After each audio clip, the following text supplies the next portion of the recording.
Welcome, Internet, to the Play Some Video Games podcast. It's your boy, Dat Ninja Dev, joined as always by Donnie E, the Hype Reese, and Pond, James Pond. Good job. You're dumb. You're dumb. Very much so. That's why I miss video game magazines, because that was awesome. That's what I knew it from. Yeah, I don't think I ever played the game. Me either. Never played that game. But that ad was in every magazine. That ad was everywhere. Yeah. God, good times. Good times. I probably should play that game. Did you guys hear probably good about my vacation stories? Nope. I heard some of it. Not being able to share those with you was a bummer.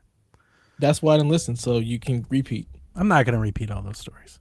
I don't care about those people that listened last week. I did watch this girl just twerking like crazy at the pool for one man. She looked like she was 25. He looked 65. That's a nonstop twerk for like 40 minutes. And he didn't do anything. He was sitting in a chair by the pool. Not a pool chair. Yeah. Like a chair he brought to the pool, like from the room. That's going to be my retirement. And she was just throwing ass the whole time. I can only think of you, Delvin. It's the most Delvin of stories. Yeah, that's 40 minutes, and he's just sitting there. I kid you not, like a playlist, like 12 songs. It was blowing my mind. It was them two and me at the pool. The only three people by the pool. Sounds like meth. I thought it was a transaction for sure. Oh, definitely. I also witnessed a drug deal that I called from a mile away. I pegged two people, and I was like, Melissa, watch. They're about to do drugs. And she was like, why would you say that? And then they did. And after the guy bought his weed, Delvin, he dropped it in the ocean. It was on the beach. They were standing in the ocean while selling weed.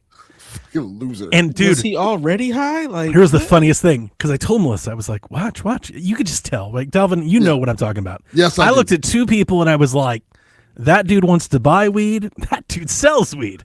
You know, they were walking towards each other. I was like, yeah, they're about to do this. They huddled up. There was a handshake. Looked like some things were exchanged. Buddy went to go walk away, took 2 or 3 steps, and all you hear is him go, no! And he's reaching in the water and shit. These are stories for you guys. I was so bummed. I had like 4 or 5 of them. I had a Delvin-like moments on my vacation, but I feel like I haven't talked to you guys in a month. It definitely feels like it does. Yeah. I was fucked up. While. I miss you guys. Miss you too, buddy. We miss you too, bro. Work like sucks. FIFA has come early. I've been working my ass off constantly. I'm so tired of work. I work the weekend. I work Memorial Day. I'll probably have to work this weekend if I can't get more done tomorrow because we go live Monday. So is that when World Cup starts? That's like World Cup officially starts June 9th. Okay. So I'll be here for the next week's shows, I'm pretty sure. Unless bad things happen, but I'm pretty sure. Mm-hmm.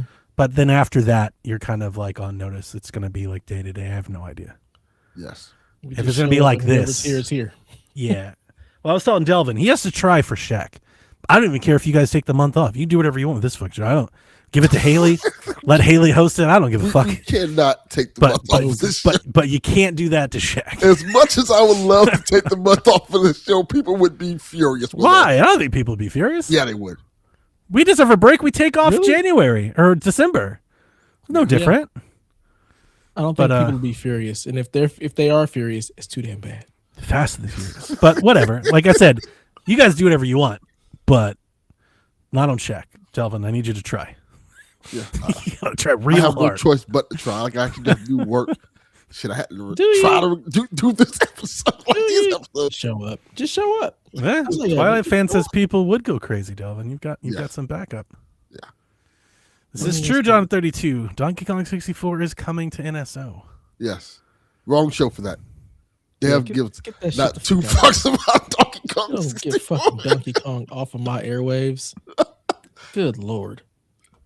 Garbage. Apparently that's Haley. Yeah. I didn't know that. I'm sorry, I didn't catch that. I was trying to catch up on the chat. Yeah. Couldn't see the picture? I can't see the picture. No. Really? On that big ass screen you got? When I pick it up, Oh, when I put it on the thing, I have there's a banner over the picture that says double click to update or whatever. Oh yeah, I can't see it. It's hidden from me. But I see, said the black man. what the fuck is your YouTube name? Twilight Fan 13 or whatever. She probably made it when she was 13. Update your Google. And she's a Twilight fan. That's okay. Yeah. We all have a bad screen. What was your worst screen name? What is the Matrix? That's not that bad. Rapper Don 13. Now we're talking. Mine was Hole in One Golf Man. Yeah, I think I still have Rapper Don 13. That was my first email when I was like 10 or 12. See, I think Rapper Don's my like Xbox 5th grade. ID. It was Hole in One Golf Man. Hole in One Golf Man. Yeah. See, I told you. She said she made it when she was 13. Well, you got to make a new one. Like, you are not 13 anymore, ma'am. You're an adult. Back Rapper Don. Yeah. Aren't you like 25? No idea how old Haley is. I know she's young, but she's not like that young. She's right? too old to be still going by Twilight Fan 1322. Correct. Yeah. I didn't realize that your Xbox name like follows you for your 30. whole life. That's way too old to be Twilight Fan anything anywhere. Yeah. You're 30 years old, Haley. Yeah, you need to change that. X that N64 guy at Hotmail or some shit. Yeah. Jesus. Mario Fanatic. Just as very on the nose. Very on the nose here. Oh, wow. That's a good one. Yeah. Green. Oh, yeah. That's Haley. Yeah. Yeah. I would expect more from you, Delvin, than rapper. Delvin would be Don. green fleshlight. Like, you're supposed to be a rapper. Like, can we be more creative? Just, dude. I'll tell you what happened. It was silver dollar and nickel and gold coin. I tell you exactly what happened. I didn't care. That's what happened. I was just trying to play Xbox back then. I didn't give a fuck what that thing was. They were like, randomizer. So like, I don't give a fuck what it is. I didn't realize that thing would follow you for your whole goddamn life. Jesus. And then when they were like, hey, you can pay us to change, I'm like, fuck you, I'm not paying. I'm off of principle. I'm not paying to change this. I will live with this shame. So when people ask, hey, what's your Xbox ID? I'm like, I don't know. I have one. How you don't have one? I don't have one. Oh, Haley says it's her name when she comments on YouTube. So maybe it's just pulling like your actual OG profile name, but it's probably not the new label you've given it. All right, I take everything back. I respect it. If you've updated it, you've grown up. That's good. Yes. Yeah. Oh, I had a pretty bad one. Tyus 222, like Austin 316, but the 222. Fuck you. Yeah. Was it like a number was there like a colon or something in there? The colon and everything. Okay. So, all right. Oh, yeah. Like Jesus? So, yeah. Yeah. Like Dev 222 like just said. Yeah, Dev, fuck you. That was literally it. It was Dev 222 says fuck you. That did fix it, Haley. That did fix it. Now we see. Hey, look at that. There you go. Now we know who you are. That Haley, she's all right. Yeah, she's not in my book. Well, Delvin, you're alive now. Apparently, you were dying. What happened? I wasn't. How are you dying. Alive now? I was just annoyingly sick to the point where I was sounding like General Grievous, where I would talk, and then if I laugh hard, I would start coughing like a muffler. Like, I don't want to record a podcast. Like, that's horrible. Grievous is awesome. He was. I really like Grievous. I do too. It was badass. I love Grievous. Yeah. But yeah, I just sounded horrible. Like I said, I can't record like this. This is gonna be annoying really quick. Like I'm coughing every 5 minutes and spitting up. Like, no, can't do this. You could have just put on the Grievous mask and just changed your screen name, Delvin Grievous. General Grievous. The day. I don't have a Grievous mask here. That's one thing that's surprising. I don't have one. That's your next mission in life. At my other house, I have a Vader mask. It's basically like Jedi Goro. Yeah, kind of. Which is pretty awesome. Yeah, it's dope. Mm-hmm. Yeah. They should have made more of him. They should have. There's a lot more stuff. Like there's of 1,000 droids. No. Like not of him, but like there's 1,000 droids, but only one Grievous. Why don't they just have 1,000 Grievouses? Because he's not a droid. I thought he was a droid. No, He's Grievous was a person. correct. And Oh, Vader blew up his ship and then put him back together, kind of like he did Vader. So he's like Vader version 1. gotcha. Yeah. He's a cyborg. That's why he has He the said- actual heart. Yeah, He's and both. he said this was the Jedi that did this. Hence didn't his know that. hatred towards the Jedi. No wonder he's a badass. That's why he kills Mhm. Jedi and takes their lightsabers. Yep. Dude, he's pretty cool. When he does the 4 laser, I was like, dude, Yeah. badass. Yeah. Yeah, he's dope. He's incredibly Yeah. dope. Especially if you watch the little Star Wars special that showed him killing all the Jedi and how he got that wheeze. It's pretty Yeah. good. The Clone Wars, yeah. Yeah. The animated series on it was like 10-minute shorts that were on Cartoon Network. Yes. And yeah, Mace Windu is the one who gives him the cough. He caves in his chest Maths. with the Fucks force him up. push. Yeah. Pretty dope. Yeah. I was kind of fucked up. But and it was like it was said, it was the sucky type of sick where you're sick and don't feel good, but you're well enough to work. No. I told him that doesn't exist for me. Yeah. Not me either. I skip No. work at the slightest inconvenience. Well, they were like, well, unfortunately, I have to like run the business. So they're like, yeah, you got to be here. I've literally taken the day off because I had a bad morning. was Because I woke up and I had a frustrated morning, and I was like, I'm not going to work today because if I do, I might kill someone. I had that the other day, and they were like, "Oh, that's terrible. I'm sorry. I'm sorry for this." I've never had to do that when we have to lock in, of course, but like just a normal day. What are they gonna do? Yeah. Just call out sick, Delvin? What are they gonna do? Yeah. Yeah. The business is gonna fail. That's gonna happen. Or, Come or on, worse, one day. or worse yet, they will call me all day, which is almost as annoying Turn as the phone just off. not being at work.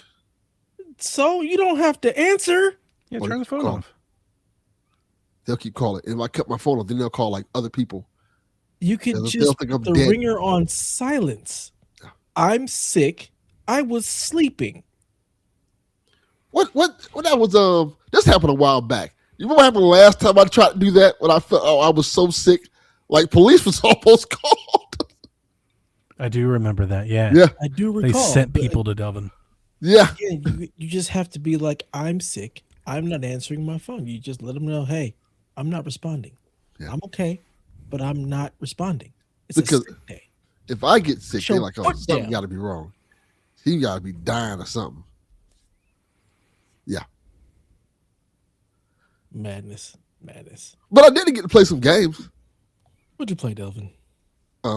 Lego Batman, which I talked about on Shaq, I think is excellent. It's fantastic.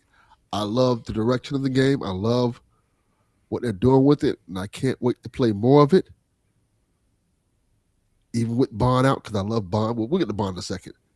I also played Director 8020. I finished it. Oh, okay. Midtacular, huh? I was very disappointed by the second half of that game. Like look I was on your like face. really You don't disappointed. say. Yeah, like I'm stunned. even more so. Now Donnie knows I love these games. I feel like all of their games, all whether you know like you them or love these not, I games. think all of them, they almost all get worse the more you play them. It's like the best part's the first part, and the fourth episode is always like the worst one. This is the thing with this one. The big twist to me is like terrible. Like it's like really bad. Yeah. It's like extraordinarily bad. And then it just made me not care anymore about what was happening. And it kind of just made the game no longer scary. Cause like once you figure out, okay, this is what's going on, like, okay, yeah, this is not as exciting as it was before. It kind of like kills the atmosphere of the game, the whole experience of what you're doing, and the whole theory of trying to survive these monsters who are chasing you down. It got to like I don't give a fuck anymore now. They all can die now because it doesn't fucking matter. That's It was kinda, all a dream. it wasn't that. Well, shit, it might have been better if it was that actually. It was the equivalent of being something stupid like that. Mm. And I'm like, oh, I really don't like this. And I Well, said, it's let me over now. You don't ever have to go back. You Yeah, and delete it's kind of like I don't want to go back and play it. You should just stop giving them money. No, I won't do that because I liked most of their games. Like it's like an 80% clip. And this was the one, and of course, the one I'm most excited for would be the one that I'm like, this ain't it, Chief. And I was enjoying it up till the big twist. And then when the big twist happened, like, oh, this is what this is? This is fucking stupid. This is like really like dumb. It makes no sense. And the whole pull of the thing, of course, fuck you, Todd. The whole kind of kick of the game is kind of like they don't do enough of it to make it matter. So it's like, I don't care anymore. Like, because the whole thing is the whole kind of thing element of you don't know who to trust and one of these people can be the creature and stuff like that. And it's like, you didn't do it enough for it to matter. So then it's like, I'm like, yeah, I don't like it. Well, I'm sorry you had to suffer through that. Yeah, it was very disappointing. But I'm not sorry. This is you choose your own adventure, sir. That is true. That is true. But on the bright side, I'm playing this James Bond, man. Gotta tell you. That shit is fucking great. Them motherfuckers need to just stop me. It's what? Like they took all. He said, "Stop making Hitman." They took all of the good pieces of Hitman. I didn't even catch half of that. Yeah. Got rid of all the fluff and the stuff that just annoys you about Hitman. Added the charm of Uncharted and put the shit together. And it's yes, this is fantastic. Like this is what y'all could have been doing all this time. Y'all keep giving us these goddamn Van Damme missions. Here, go murder Hillary Duff. I don't give a fuck about that. Look, I'm murder Hillary Duff, all right, but it ain't the murder. In a whole nother way. Wow. Yo, this game is incredible. It is so like, good. and I love it because it gives you. I love Hitman too, but it gives you the Batman Begins for James Bond. And if you watch the James Bond movies, you don't really get that. You get like, okay, here's Bond in his second year. You don't really get the beginning story of how Bond becomes Bond. So getting a game telling you how this Bond becomes the James Bond that you know and love and kind of adding a grittier feel to it, like a different feel to it, it's really cool. And the way they tell the story, the way they world build and kind of put it into a modern era, I absolutely love. I love the fact that, this James Bond is not as clean cut and suave as you usually see Bond. He's kind of like still finding his way and learning the tricks of the trade and stuff like that. He's not necessarily Daniel Craig's Bond. He's like a mix between Daniel Craig's Bond and Pierce Brosnan's Bond. And I think he's that his own works. damn Bond. Yeah, he's his own Bond. He's his own Bond. Which is really cool. I like that they went that direction. I like that he has his own like character traits and things that make him unique. He kind of feels a little bit like Tom Cruise almost. Like Mission Impossible Tom Cruise in a good way. And I really dig how they've separated the elements of Hitman, of exploration, trying to like sneak around and stuff, and added in these really cool combat sections where you learn how to fight and you can kick ass like Bond. That's way more adaptive and way more just enjoyable than, frankly speaking, than the Uncharted games have been of late. Of late? Yeah, the last one. Late? Of yesteryear is more like a decade ago, man. Yeah, well, guess what? It's been a while. It's been that long since we got an Uncharted game. It's been a while. Yeah, but yeah, I really enjoy this take on Bond so far. I've played like up to, I'm at chapter 3 now.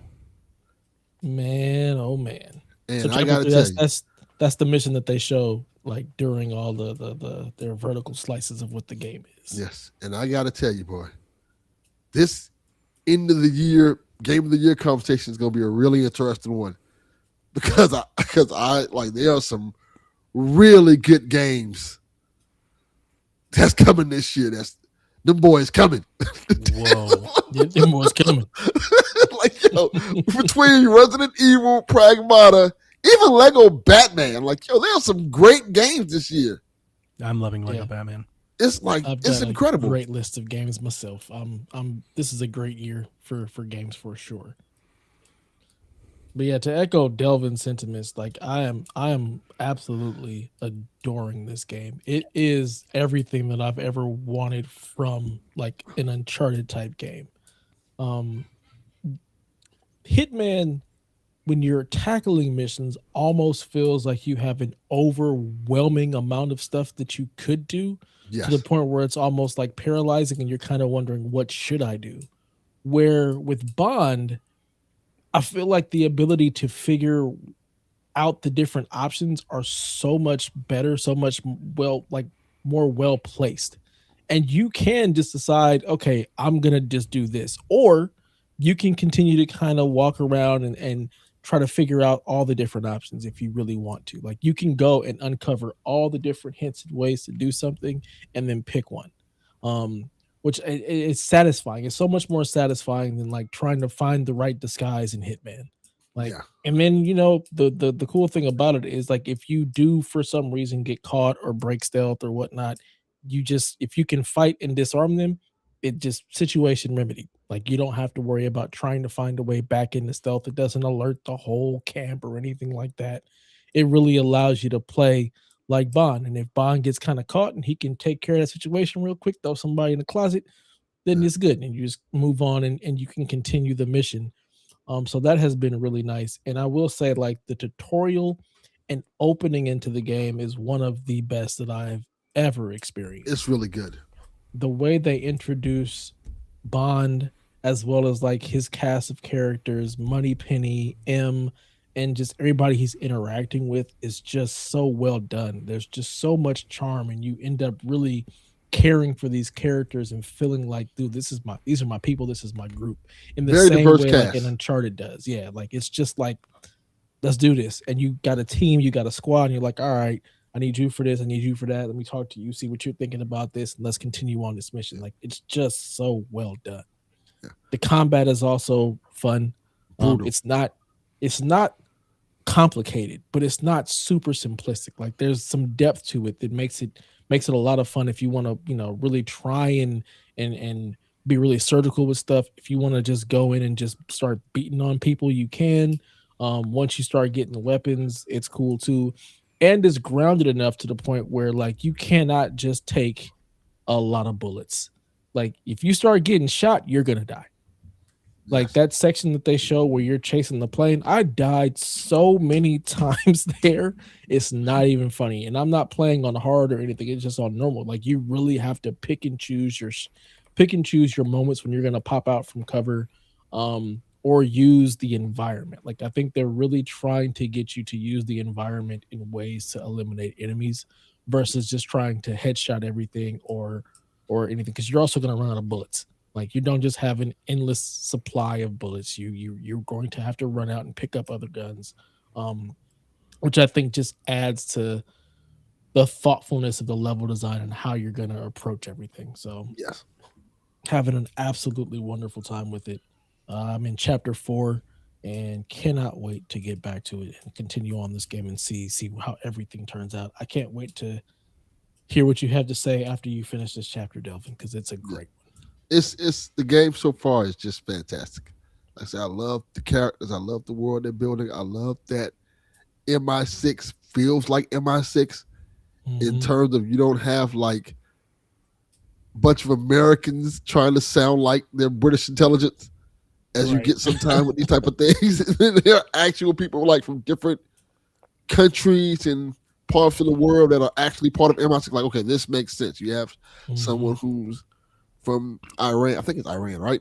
She's from Mhm. Iran, and you have somebody from Africa, and you have some people from different parts of the coast that builds up MI6. Like, okay, this melting pot of people in this game makes sense for your intelligence agency. And I'm like, this is pretty cool.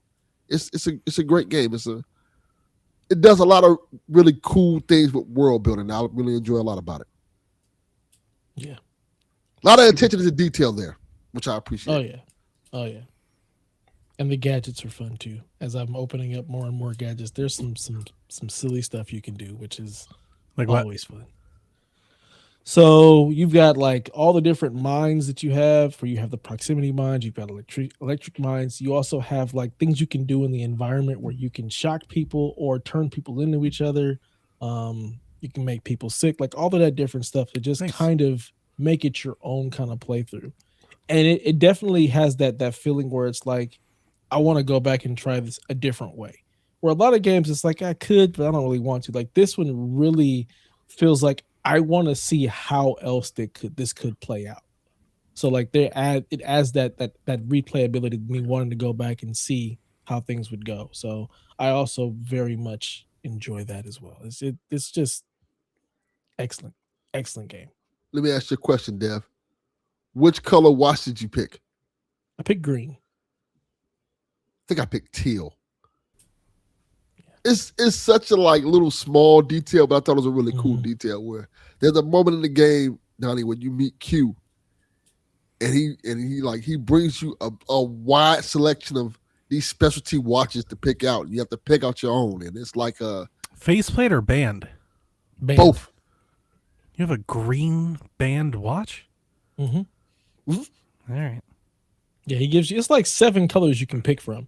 He's like, I already have a watch. He takes his watch, looks at it, drops it in the trash. Is it like a leather band or like a metal band? Think of like a Rolex. It's cloth. It's like some kind of like cloth. Looks like a. Because when I first thought, I was thinking of like what I feel like is James Bond's like gold steel watch, right? Why do I think steel that? bezel, but I think it has a leather band to it. Like okay, that's fine for different colors. But I was thinking of like a metal watch. I was like green. No. It's like green. The bezel is steel. Got it. The bezel is steel. Yeah. Got it. Yeah. The band is a different color. I think the band, and I think the face is the color of the band. That's nice. Depending on the suit and whatnot, that's nice. Yeah. I haven't gotten to the point where I can change outfits yet, so I have no idea what that entails. I haven't gotten there yet. So right now, I feel like that's gonna be a moment too. Yeah. Because I've gotten to a point where like you're in the area where there's the wardrobe and you can cycle through all the stuff, but you don't get to pick or choose anything yet. So yeah, it's good stuff. I think Delvin probably did, but I don't know. And Dev, you never really had a 64, did you? I did. Okay. Did you ever play that Mission Impossible game where you could have all the different costumes and like, yes, I did. You could like knock out people and take the waiter's costume. It was kind of I like almost forgot that game existed. That game was fun. I loved that game back in the day. Like then in the moment, I was like, dude, this game is fucking amazing. And it was kind of like a Hitman light for its day, I think. Mm-hmm. Yeah. But it was very story focused. It may have inspired Hitman. You know, for the N64 era, it was very story focused. Yeah. It's cool. Bond's great. It's fantastic. I can't wait to get back to it. Yeah. Review score is 88. So it's reviewing very, very well. It's interesting. I was wondering because I was like, this game comes out in like 2 days. If there's no reviews, oh boy, I wonder what that's going to be. But I guess reviews went out to like people like Friday before the game came out, so they only had like a couple of days with it. But it reviewed well, and I'm glad because this game is great. I mean, I wasn't waiting for no review score to play it myself. Yeah, you've been on this from the moment it was shown. I was like, I'm gonna play this. I'm a Bond fan, so I was excited for it. I'm not. Spoilers for our question section. Yeah, dude, no spoil. I'm not a Bond fan either. Like I'm not. I saw the question come in, and I was like, oh. I gave it because you guys were hyped for GoldenEye today. Like the chat was popping for 007. Yeah, I love the game, but I don't really give a shit about it. Very like Indiana for me. It's like, not that into. See, I'm like a I'm also not that into Mission Impossible either. Bond fan like that. Well, I like Mission Impossible too, but I like Bond better. I like more modern Bond than anything else. I like Daniel Craig's Bond. I like Austin That's what Powers. I like about this game. I like Austin Powers Bond too. But the game is modern. The game is set in like modern times. It's set in 2026, which I like. I thought you're not playing old Bond. Like this is set in the here and now, which I think makes the game so much more fun. Yeah, I kind of like the Bonds I grew up with. Bond. I know people like Sean Connery, but I didn't grow up watching those movies. Even though they're good. Sean Connery is awesome. I haven't watched it, but he's just funny. Yeah, he's great. But those weren't the ones I like grew up with. I just think of him in The Rock. Oh yeah, he's the only thing everyone's like Sean Connery from GoldenEye. I'm like, what? No, from The Rock with Nick Cage. Yeah, he's from Rushing with Love. GoldenEye. He was all the other Bonds. Awesome. Not all of them, because you also had that other fucker. James Lazary. I have No, it was idea. another one. It was Timothy Dalton, Pierce Brosnan. Pierce Brosnan, Not Sean Pierce, I'm Connery, thinking about Sean Connery. Daniel Craig. Hell And yeah, it's I can't see. I That swear was there's also Lazary. one more. love an Austin Powers. James Lazary game. from My Majesty's Secret Service. I think is his name. Lazarby, I think it is. Let's see. There's actually 6 people who played him. Oh, One I'm thinking and what's the guy of named? Roger Moore. Roger Moore. Yeah, that's the one, right? Like he's the guy. He was the one in like the mid. He was like the dude, though, right? People Like, like He's he in, was he like was in 7 he's like the Bonds. icon. No, I think he is. So my mom was a It's Sean old Connery. Hollywood, but like Roger Moore was like a big deal for his time. He was huge.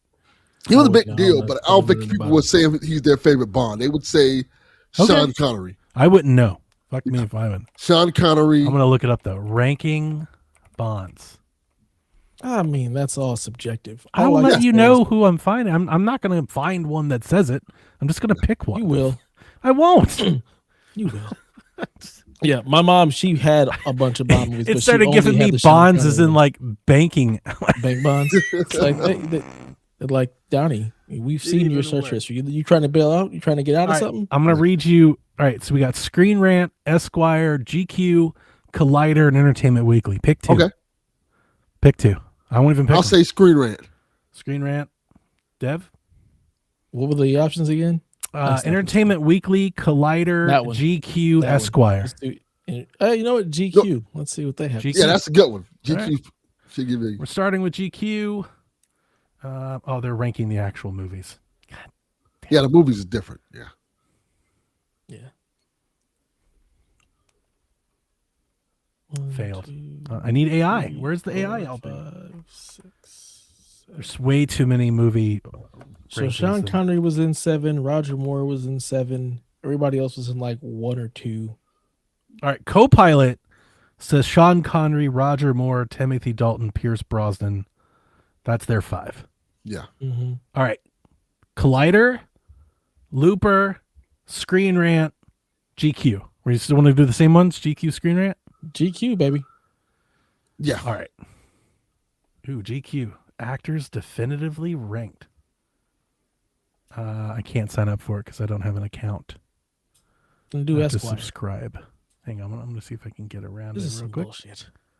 Goddamn internet, it's been taken from us. We gotta It really subscribe to has. Everything. I'm so mad. The The internet used to be great. The internet sucks. Pierce Brosnan 5, Timothy Dalton 4, Roger Moore 3, Daniel Craig 2, Sean Connery number 1 from Screen Rant. There you go, Dobin. There you go. Seems like Sean Connery is the That's He's the the one guy. people He's usually the pick. one. Yeah. I mean, like I said, my mom only had the Sean Connery when she didn't bother with the other one. So that's where I know Bond from. But I'd never watched any of I couldn't tell you a single thing from any of the Bond movies. Like I don't remember them. They're so forgettable to me. Like, Yeah. like I saw GoldenEye, but I don't remember what happens in it. I've never seen any of the Daniel Craig Bonds at all. Those I've are good seen action bits and movies. pieces of Casino Good Royale, but I've never seen I like that one. any of them. I couldn't tell you what happens in a Good, single good one. movie. It's a pretty movie, at least. Yeah. Roger Moore probably has the more memorable ones, like with the more I ridiculous. feel like Bond that's stuff. why I think that. Because when I think him, I think of his face. Because I think that's the one I see in clips and references. And Yeah. like that's kind of the Like all the weird ones, like the Golden Gun comes from the Roger Moore movies. A View That's to why a I meant Kill like with Grace iconic. I Jones. feel like You it's love- synonymous. Like his Mo- face is synonymous with Like it. the ridiculous Bond tropes, like are Or like merch Moore. even is Roger Yes. Moore. Like there's not, Yes. yeah. Yeah, well, Kingsman movies We're- are very good. Kingsman movies are great. Never seen one. Should try They're it. good stuff. You might like the Kingsman movies, Donnie. They're different. Yeah. Hmm. Yeah. It's a little more there's a little more comedic flair to them. Yeah. They're fun. Helps. I enjoy those very much. So Donnie, that's what me and Delvin did. We played Bond. What did you do anything other than I mean, I'm work? working. Yeah, it's a lot of work. Last Friday I worked till like 3 a.m. Oof. But when I have been able to play since my vacation, I'm playing a lot of Lego Batman, thanks to Great Haley game. Pass on PlayStation 5. As I mentioned on the podcast several weeks ago before I went on vacation, I bought a Portal. That's been helping a lot. That's Because I've been able to sit on my couch, my love seat, and I can play Portal while my wife watches TV. Or when I'm grilling, I can sit in the yard and I can play on the Portal while I'm grilling, just like I do with my Switch. It's how I play most games, is I sit somewhere with my handheld. So like that I've probably played it 75% on the Portal, which has been working great. So I got my Portal on eBay for it was $125, but Great deal. I had $30 in Slick Deals points, so I got it for like $95. And I was like, that's pretty sweet. And it makes using my PlayStation 5 a lot better, which continues to pay dividends for me. So I love Lego Batman, the game. Like, I love it. It's fantastic. It's an evolution of the Lego gameplay for sure. It feels like I'm playing an Arkham game. Like, you could told me Rocksteady made this game, and I believe you because it's exactly what it feels like. But how they weave the universe of Batman together is what they should have been doing the whole time. This is not a replaying of the movie you saw or a retelling of the TV show. This is the Batman universe weaved together with comedic references throughout. So you'll get a scene or a character or from Keaton's Batman, and then you'll get something from the animated series, and then Heath Ledger will show up. So it's Batman, the universe, the game. Yes. And it's very witty. There's a lot of puns. It is very funny, and it's just because it has that Rocksteady style of gameplay, it's really fun to play. Like, it's good comfort food. You drive around, open world, go do whatever you want to do, beat up people, smash blocks, drive around, fly around. It's Batman Simulator. Yes. I haven't been able to play it long. Maybe a couple hours, 2 or 3 hours, because I don't have a whole lot of time right now. But even in those 2 or 3 hours, I could tell you it's got to be one of the best made Lego games ever. Yes. Like, it's just, even if it's not, I don't even care if it's like my favorite or better than. I think it's going to be hard to ever beat Lego Lord of the Rings for me. I love that game. But this is a better game. I can clearly sell anybody that. Like, this is just a good quality game. So far, I mean, I think I'm higher on it than the average reviewer. I think it's like somewhere like an 85. I think that's a fine score. I'm not mad at it, but I would give it a better score because I think it's better than that. I think it's I think how it samples the IP is maybe being slightly underappreciated because I don't think there's a lot of games that are doing it like this. Like, if you're a fan of Batman, they're killing it. I was like, oh, y'all could do this the whole time? Where? I was playing it and thinking to myself, could they possibly do this with any other franchise besides Batman? I had a good idea while I was playing it. I think they could do this with Uncharted. That would be interesting. I think you could do a Lego Uncharted with Drake and the characters, and you make With fun the of same itself type of and whip around and jump around and pulling from history. Yeah. Like, there's a lot of history pulling in this game. yeah, and they played with Lego Horizon, right? But that was a much cheaper affair than this Yes. Lego. This Lego Batman game, this is a quality. This is worth every penny. If you want to buy it day one, you're gonna get your money's worth. If they put that effort into like Uncharted, I think that'd be a really fun way to like interact with that IP again while they wait for a new game. I was thinking that I think you could do this with a lot of games. Spider-Man would be good. Spider-Man would be great, but I mean, and you're not wrong, and the superhero thing plays really well. I'd like to see them dabble outside of that. Like, could you do this but Halo? Do this but like Mass Effect? Like really play with it. I'd like to see them sample more games and less just entertainment properties. I know the entertainment properties play well, but I think those other games would pay well too if they put in this kind of effort.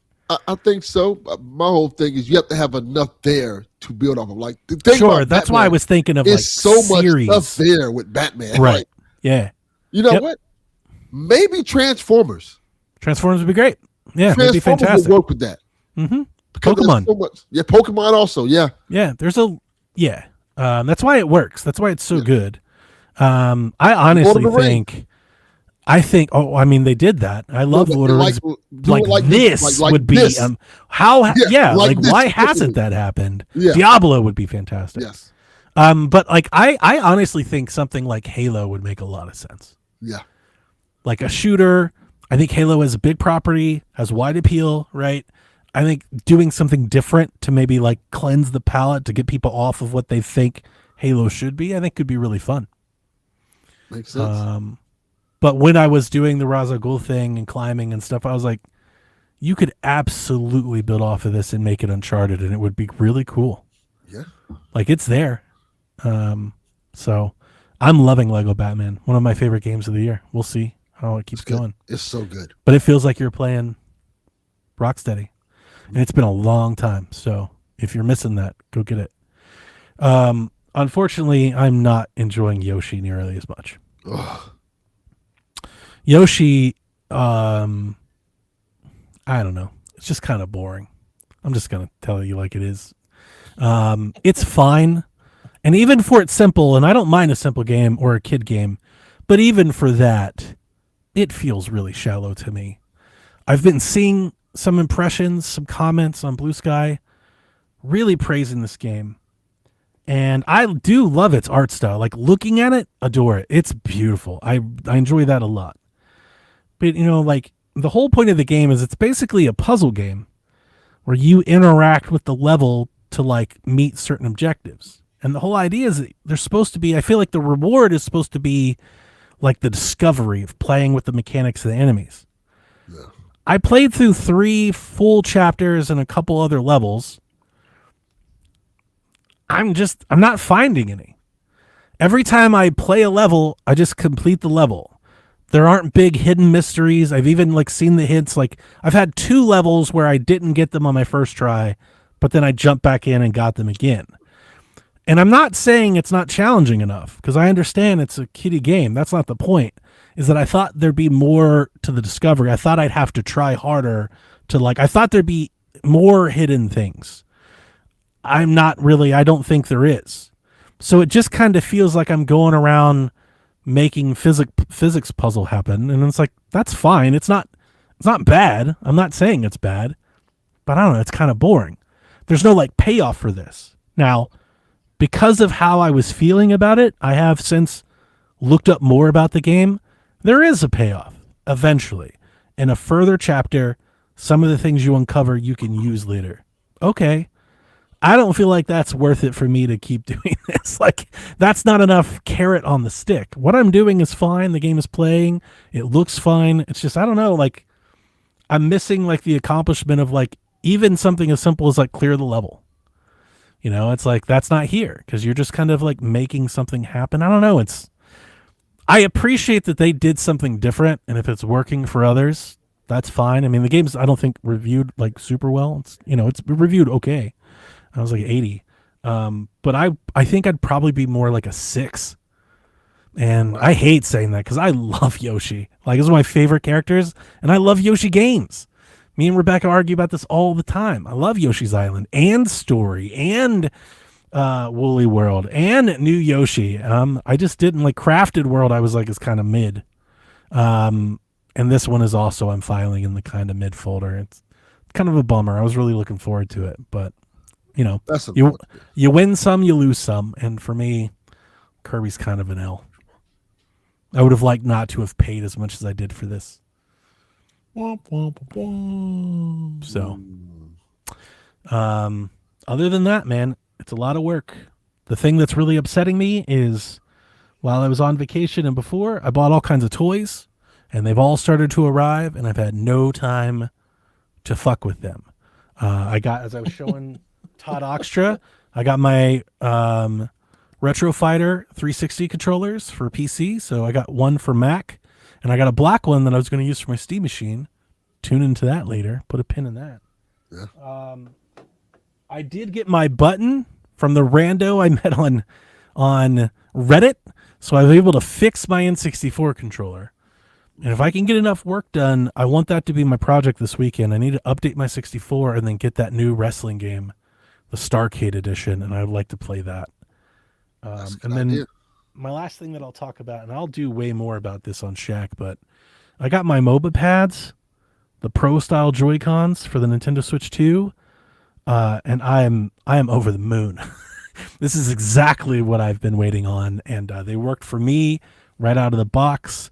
I waited for this variant. This is the MOBA Pad S model Joy-Cons, and these have Switch 2 protocol, which is why I waited for this one. Which what this means is you don't have to like pair Bluetooth or turn on wired control. You just snap them on. The Switch sees them as real Joy-Con, so you don't have to worry about any sort of support down the road. The second best feature about them is they can wake up the Switch, right? Like they just do it natively versus like the other variant doesn't do that. This one's rumble isn't as good. That's why people don't like this one. I don't give a fuck about rumble, which both of you know. So I was like, I don't give a fuck about that. I'd much rather my controllers wake up the system than have good rumble. Like to me, those aren't even close. But this is, I feel like this one is the unpopular one. People are going for the one with rumble. People care a great deal about rumble, I'm finding out. Yeah. I love it. Yeah, I can tell. Online, people are like, I don't even know why you'd buy the S1. But I actually feel exactly the opposite. I would never buy any controller based on rumble. Yeah, that's not a deal breaker for me. Like it's not a, yeah. I don't mind if it's good or bad. Official controllers. So. But like I'm not gonna, I would never make a decision off of that. That's not a factor to me. But they feel great. I'm never buying a secondhand controller. I just can't do it. These do have, like the grip is more vertical, like up and down versus flared, like a 360 controller.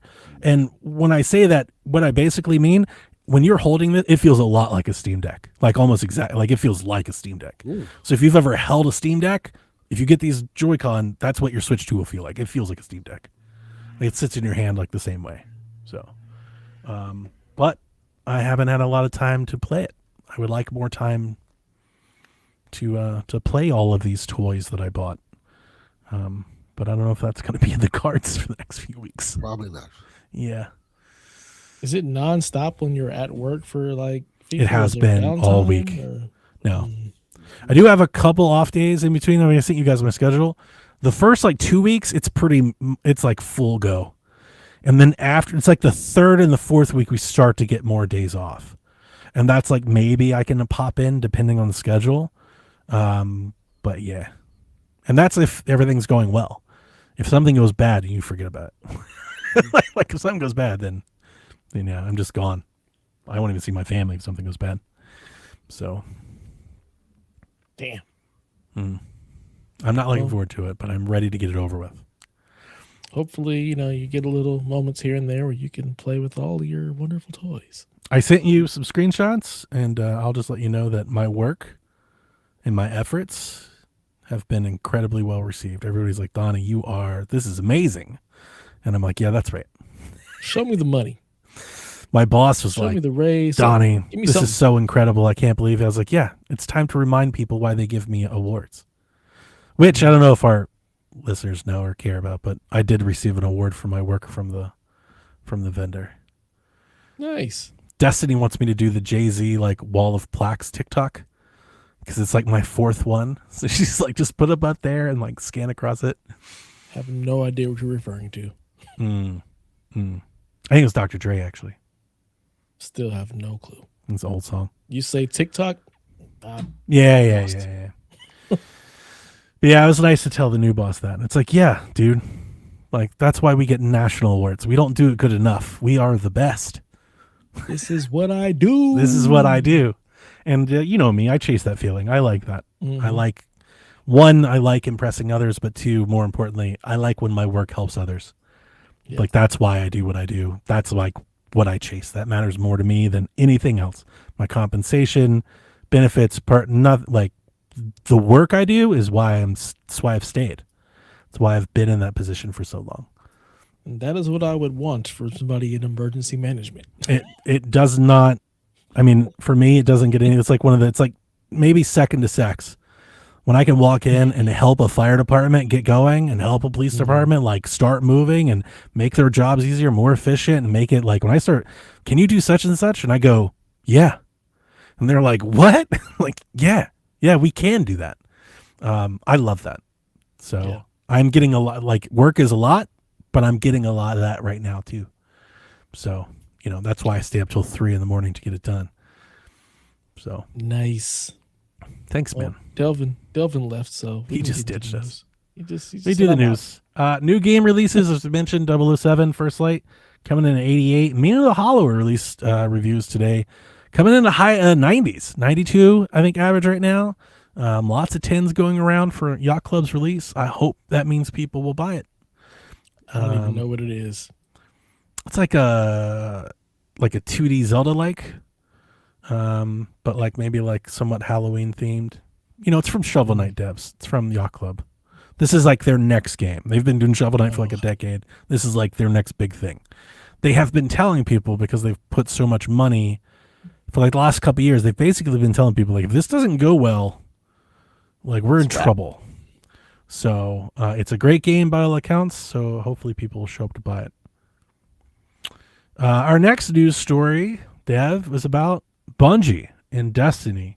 As it was reported this week that significant layoffs are being planned at Bungie as they have announced the end of Destiny 2. And I quote, "As our focus turns toward a new beginning for Bungie, we will begin work incubating our next games. And to that end, on June 9th, 2026, we will release the final live service content update for Destiny 2 to begin that new journey as a studio.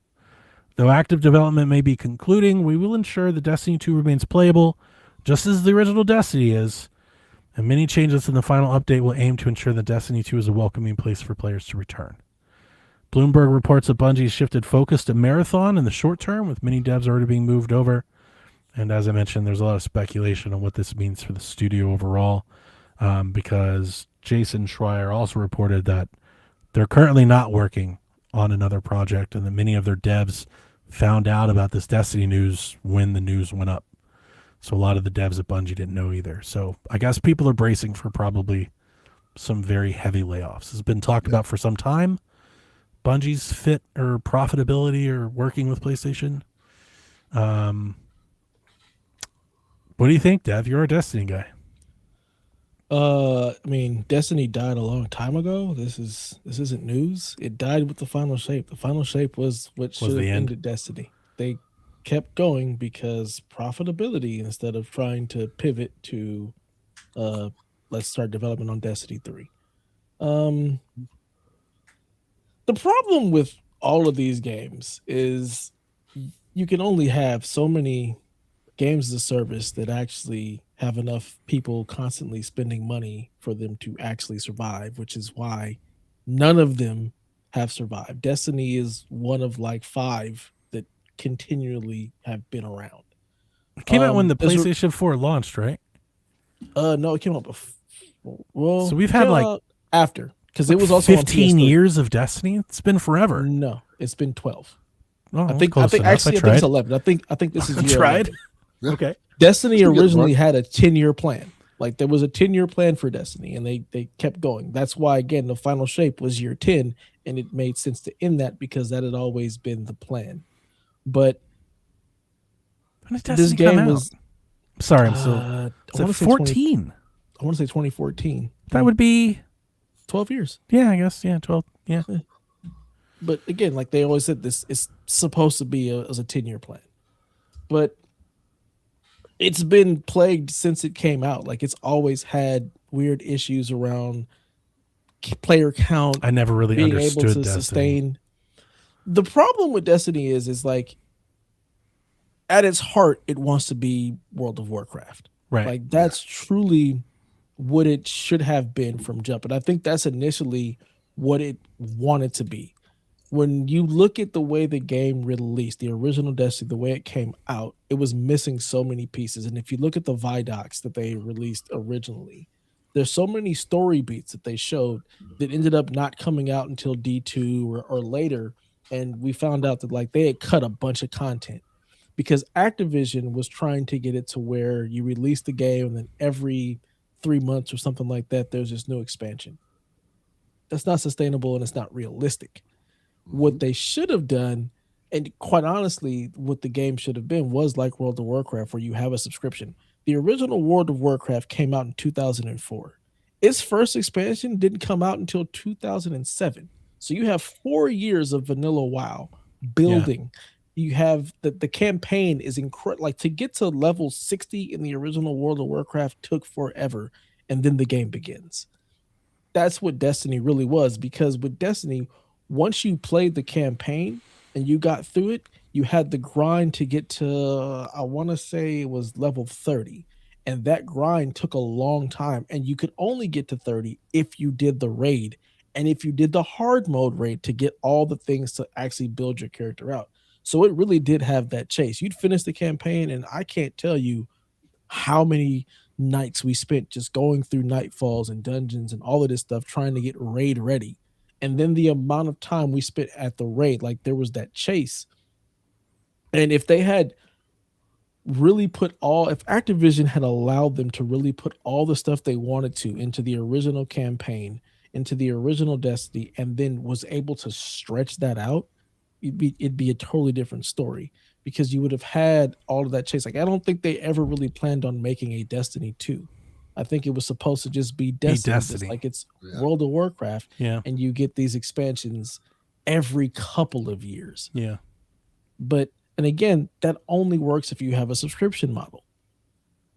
You can't try to make people pay $60 for a game, then also charge them the subscription, and then also try to treat it like a free-to-play game where you have, you know, the microtransactions and things of that nature, trying to monetize this game to keep it making money. Like it doesn't work. And that wouldn't work on the console because of the fact that I'm already paying for PS Plus or Xbox Live to be able to play online. And the competitors are free. So you've got, it's just got so many things stacked against it, just out jump, but it caught on and people really love Destiny. And the first expansion, like there was I want to say it was Crota's End, wasn't well received. It felt like it was half done. It only gave you a couple levels. Then the second expansion, Lord of Wolves, didn't even have a raid. So it was also kind of like, okay. And then we got Destiny 2. I think. No, I'm sorry. Then we got Taken King. Taken King was like a whole revival. That's the one. That felt more like this World of War. Like there was just so much to it. But again, like this is a game where there's no subscription base. So you have a large player base and people are playing, but it's not generating a ton of money, because if you're not buying microtransactions, and it's not like Fortnite where everybody wants all these skins and skins. Would it, like, that's just not, would it have made sense to maybe do more of a traditional like Call of Duty thing where maybe they come up with a game like every 2 or 3 years instead of trying to pedal along expansions? Maybe like this is Destiny and this is like there's the campaign that's here and you have the live service, and then we'll come out with Destiny 2. It's another campaign and the continuation of live service, kind of like Splatoon, you know? Like would that have made more sense? Because then they would have gotten more money, like $70 every 3 or 4 years instead of. I would say that you wouldn't even make it a Destiny 2. You just keep making the expansions, but every couple of years. But the problem is, I just don't think people are going to buy expansions at full price. They're generally marked as less than. Well, see, people expect that. They do it for World of Warcraft all the time. I know. I'm thinking in console land, the console space, expansions don't sell as well as the games because people don't come back, and they're cheaper. So but sequels in console land, sequels sell. The problem with that is that wasn't the deal that they had for Activision. For Activision, it was supposed to be every certain, like I think every 6 to 7 months. I'm thinking more like now with PlayStation. Yeah. Like, wouldn't that make more sense? Probably, but he said they won't touch. Jason said they won't touch Destiny 3 because he said it would cost too much to make, and they don't want to. That sucks.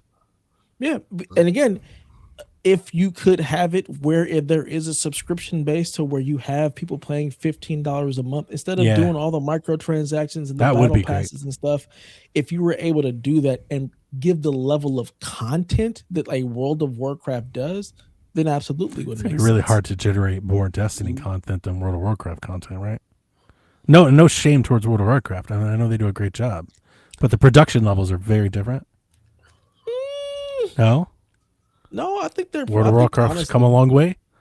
World of Warcraft has always. I wouldn't know, man. I don't know. Yeah, World of Warcraft, I think of like South Park episode.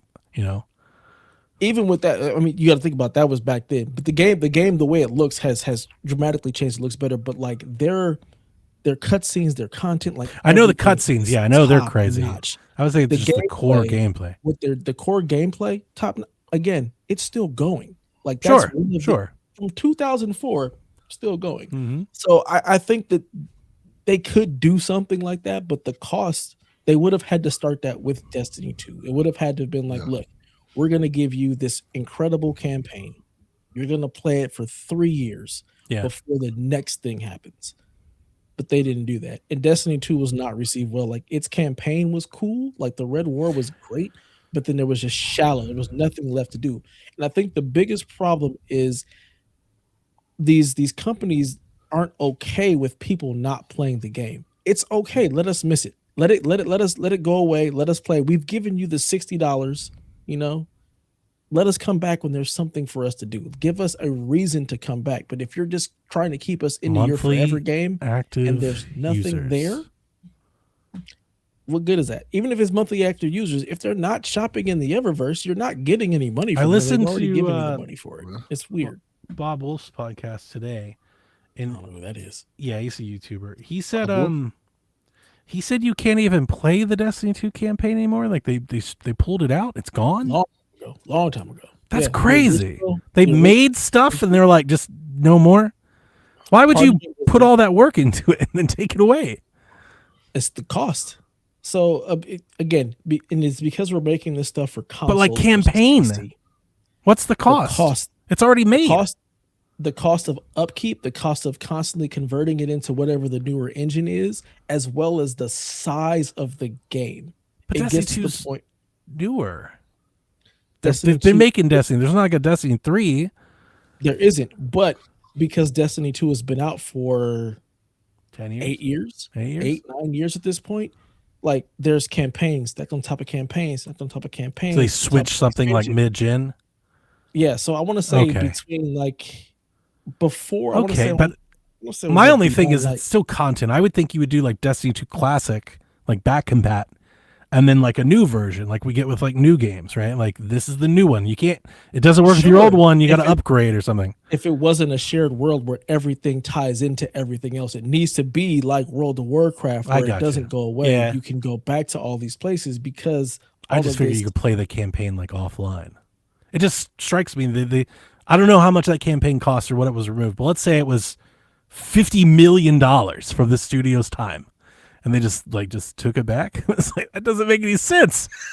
It's also like again, the size of the game when it has to be installed also was a huge. Oh, Jay issue. says it's Tiger engine the whole time. It's one engine. Yeah, this for Destiny 2 has been the same engine the whole time. So again, you have Jace does memory the Destiny limitations. stuff. I forgot about that. Yeah, it's memory limitations. It's all kind of space limitations. So like, it has been an issue, and in order for them to continue to push content, they had to get rid of stuff.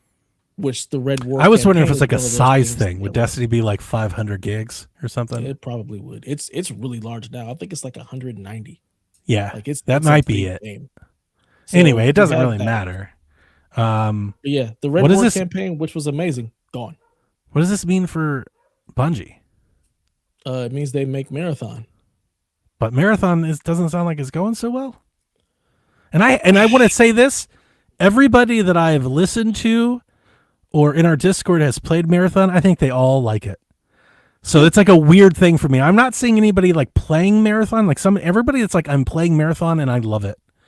What I see is everyone else talking about how Marathon isn't good, but they don't seem to be playing Marathon. Yes. But I'm thinking it's Yes. like a numbers thing. Like it's not selling very They well. or don't. something. Yeah, Marathon is a great game. It's a really, really good game, but it's an extraction shooter, so it's a niche The of a appeal. niche. Yeah. So you don't have a lot of people that want to do that. And when you look at the Destiny community and the Bungie community in general, like they like campaigns, they like story based stuff. Yeah. That's not what Marathon is. So if you're looking at anybody who's followed Bungie because of Halo or Destiny, they want this campaign, they want this tie, they want this emotional investment into stuff. Marathon is not that. So a lot of people who are playing Destiny, they like some of them have played Marathon, but it's not like their forever game. There's a guy named Astacross, who posted a thing like he's like, look, I will fuck this game up. I will basically do everything I can to kill Marathon if it means I will get more Destiny. He's like, I've played Marathon, it's fun, I like it, but that's not what I'm here Well, for. that's not what you're here for. I'm here for Destiny. And Yeah. whatever I gotta get do it. to kill Marathon to get Destiny 3, I'm willing to do. It's kind of a point this week on Board of Video Games. Great listen, by the way. It was a really good episode this week. It was very funny to me, and all of it was fair. It's just funny to me because I've known him for so long. They were talking about Forza, and Kyle was, boy, he was trying real hard to conjure up like negative things to say. You could tell, he was just like, it's like, and his ultimately his point was like, it's a little samey. It's a lot like the last one, and I'm like, yeah, that makes sense. And he mentioned one thing about the Ubisoft map. He's like, this is a Ubisoft map game. He's like, but nobody seems to care. Like they don't get the same kind of shit that Ubisoft gets. And all that's fair. I actually agree with him. It is samey. Yeah, it's Forza 6. It's Horizon 6. It's like the 19th Forza. Like we know what we're doing here. It hasn't changed a lot. Yeah. I'm not saying he's wrong at all. All that's fair. My only thought, which I did share with him in the Discord, was, man, be careful what you wish for. Because everybody was tearing down those Ubisoft map games, and look what happened. Yep. Ubisoft's in the fucking trash. like it's been bad for a minute. Shadows is good. I'll give them that. But boy, look at Far Cry. What the fuck even happened? I don't even think people even remember Far Cry anymore. It's been so long, right? All their other live shooters that failed. Like Ubisoft's not been going great. It's just ultimately, I think the same thing happened with God of War, Ragnarok, when it came out. Everything doesn't have to change. Sometimes you can just be like, you know what? This thing we did that's popular is good and people like it. So let's just keep making more of it. There's nothing wrong with that. Like, I think that is what there's. It's worked for Call of Duty. There's too many voices on the internet. That's the problem. There's too many voices, and the ones that have the negative stuff to say are the ones that get the most push. It'd be weird if Forza Horizon changed the formula in a major way, wouldn't it? Why would you do that? Yeah, it's Forza. We make arcade racing games. Like that's what the game is. Yeah, and again, just to be clear, in case he listens, Kyle, I do agree with you. All of your points were good. You know this, but I want to make sure our listeners know too. I'm not ragging on the opinion. If anything, I really liked it. That's why I interacted about it. But yeah, maybe that's. Is PlayStation going to close Bungie? Maybe. I feel like that's in the ether. And listen, I'm not a Bungie person. I've never played Destiny for more than an hour. But I hate when we lose, like we said before, we're losing the recipes. I hate seeing this legacy stuff walk out the door. The legacy stuff left long time ago. That's the other thing that But Bungie's still Bungie though. They're not. It's a different Bungie. 1,000 people work there. Right, but the people who made they all couldn't have left Dev. A lot of them did. Most of all the people who really worked on Halo, the main people who created like a lot of the stuff for D1 and D2, those people are. Hey, speaking of Halo, hey Asha, might be a good time to bring in some veterans. Hey, if we're gonna get layoffs, Jay says they've gone to. I mean, okay, yeah. Even if all they've left, it's still the Bungie name means something to gamers. They're the folks that did Halo. They're the folks that did that. And by the way, Destiny, I've never liked Destiny. Destiny is maybe one of the most influential games of the last two eras. Destiny changed gaming in so many ways. 1,000%. So like, I just hate seeing that legacy fizzle out, just like Codemasters. I just hate it. There's so many other studios that have never touched those heights. The problem with the studios is just like the BioWare thing. Like the people that are looking for that BioWare magic, that magic is gone because those people aren't there anymore. Yeah. And a lot of that happens with the studios. Let me ask you this then. So Nintendo has a pretty strict policy where they rotate people through development pretty quickly. People don't stay in the trenches making code for very long. They get elevated to like directors and producer levels and on up and up and up. How does Nintendo franchises keep it up? The difference between a place like Nintendo is that you don't have egos. You don't have somebody trying to always. You don't know that. Rewrite the thing. I think Miyamoto probably has a big ego. Yeah, huge one. Right. And he's like, bitch, I'm the father of gaming. Here's the box that you get to play in. You're not going to change a whole lot. That's true. I guess guardrails. Like you can't do whatever you want with a Kirby game. This is what we want to do with our franchises. You're right. We protect our IP. That's in a true. way that you're not. I didn't think about that. That's spot on. From that, they're not going to let you just fuck up Zelda. No, You're right. You're right. Where But- all but you these other think- studios. But wouldn't get some new PlayStation director not in. let them fuck up Destiny? Like, it's like, hey guys, let's get it together. You know, like, The problem with that is Destiny was already done. Like that was Destiny once was adopted. it was adopted. Yeah, so it's like, okay, we're bringing you guys in because we want you to help us make live service games. And even, for example, when they were Which when they also told sound like the, an enormously bad idea, by the way. That was a not terrible- really, Yeah, not kinda. really, because of the fact that they know what it takes. Yeah, they to were the make best. a live service game. Like, and that's why we didn't get the Last of Us game, because when they really explained, this is the amount of stuff that you're going to have to do, the amount of time and effort you're going to have to put into upkeep of this game, that's all you're going to be able to do, and then it's never enough. Do you really want to go down this road? Which is where we're at with Destiny. It's like it's never enough. You can't bring in enough money to sustain they should have just. what it takes to run this. They definitely should have just put like Last of Us 1's faction mode back online and just. But listen, Yes. we're not going to do this, but like we're just going to turn the old one back on. Yeah. People would have been super happy. Yeah. Anyway, Well, Live my service thing games is, it are feels just like- hard. When they pulled in Destiny to work on other live service games, it already took away from a weekend in Destiny in the first place. So that was like, And also, what have we gotten from those live service games they was pulling away? Nothing. nothing. And that's my That's just bigger it. point. It was a bad bet. It was Yeah. everybody Yeah. trying to chase Fortnite and find a way to right. generate a Fortnite level of influx of money. Nothing has done that. Fortnite is the only thing doing that. You also have your Warzone, and people aren't leaving Warzone or Fortnite to play these other games that keep popping up and then dying immediately afterwards. Like Yeah. trying to catch that lightning in a bottle is not worth the squeeze. Like it costs way too much to try to get That's these games why it's off the legit ground. lightning in a bottle. It's Yeah. like a once Like in a I'm lifetime not gonna thing. stop playing all the time and effort that I've put into Destiny and creating that and dealing with all of that. I'm not going to leave that to then go play Marathon. Marathon. Like I'm just not. Yeah. I'm just not. Are you going to just show like- up for the last update? Fuck yes. Me and my Yeah. people, we are Yeah. gonna ride for Get the Destiny clan back because, together? yeah, there's so much just like love and nostalgia for a lot of the things. And what they're putting in this last update is so funny. It's a lot of the stuff that like we've been asking, like the community has been asking for. There's a mode called SRL, the Sparrow Racing League. I know that. It was a thing that came at the end of Destiny, and we've been asking for them to put it in Destiny 2, and they finally were like, yeah, we're putting in Sparrow Race. Like, you motherfuckers, you gonna put this shit in finally at the end of the road? We've been asking Yeah, for this That's forever. how you do it. Come to Yeah, the like Jay said, it was a bad Bungie end leadership, like- of the road. Yeah, Jace is in our chat. He's saying that apparently after the Bungie deal was done, a lot of the leadership left with golden parachutes. Mhm. Yeah, and that I always bring that up when anybody acquires a studio, you know?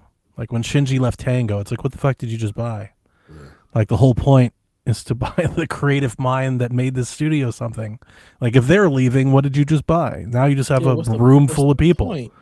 You know, it's like, yeah, you should, like, it's weird to even keep the name of the studio at that point. The name of the studio just walked out the door. Studios are weird that way. You got to be careful buying stuff like. I feel like that's why I think it's pretty evident when Xbox bought Bethesda, it came with like an agreement on like contracts. You didn't see like a lot of people leave immediately. Yeah. Right, like Todd Howard, a lot of the faces are still around, and I feel like that was like contracted. Like we're gonna buy you, and we want you to stay. You know, like we don't We're want you to buying leave. you Leave because yet. of what you create. Yeah. If I send you out the door, then what did I buy? Oh man, I still hate to see it. I get it. It's not a game for me, and I won't be impacted by this either way. I don't like to see it. There was a lot of. You remember when people were like, "Bungie, like, is this PlayStation's Call of Duty? Like, they've got Bungie now," and it's like, I don't even know if they're gonna have Bungie next year. Like, can they do Resistance or something? Why? That's what I was gonna say. Instead of just getting rid of the studio, just have them work on other projects, like smaller projects. They have Like, talented they can't do people. something. The Like problem with anything. that is if You've they got don't have people. anything, if they don't have anything incubating right now, when is that game going to come out? 5 years. Maybe it's a Like, can we- remaster. Maybe Do we shorter. have enough money for that? We have studios that can make remasters. Why? Well, would they I got go rid of the consume one that did that. Don't they still have one? I don't know. They got rid of, was it Blue Point? They closed They that got rid of Blue one. Point, but I feel like there was one more team that does stuff. I don't remember. But either way, like, yeah, the leadership at Bungie was causing a lot of the issues. And there's a lot of the ex devs that are coming out and being like, these were the people who were the problem. We're gonna Pete book one Parsons day. was the issue. Oh, I'm sure Shire will have a book about it at some point. But yeah, That'd be interesting. I'd listen. this is definitely long overdue. Like Destiny should have died with the final shape, and they should have either pivoted to Destiny 3 or just let it be over. And that's okay. It's okay for things to end. Be happy that happened. It's okay. Yeah, I'm glad it's over. It's done. Like, let's put a bow on it. This was a fun time. Me and my boys will go. We'll play some Spell Racing League.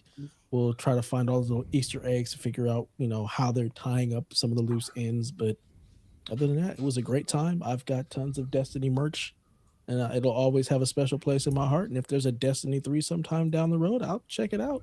But I'm totally okay with this being the end of the road.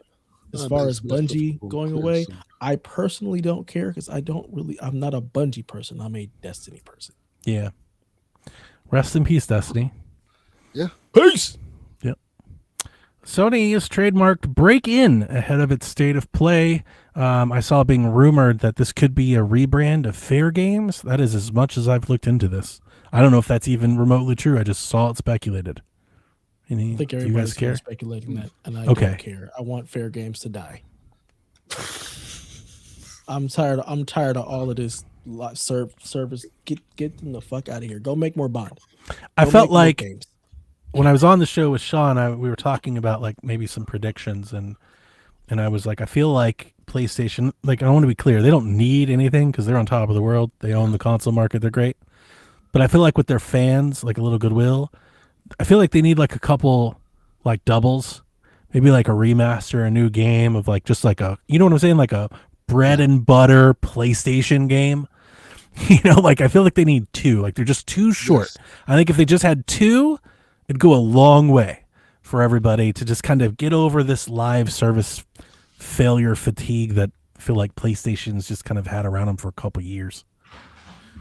Like they're still doing it. They give you that, like they feel like they've been giving you like one every year, maybe like two, right? I feel like they just need 1 year where they give you like four, and people are like right back. They're like, this is what we wanted, See, I guess I'm just the complete opposite. All I need is one. There's so many other games. Like there's just so many. I'm not even saying for me or you. I'm saying for like in response to kind of the vibe I see online when people talk about PlayStation.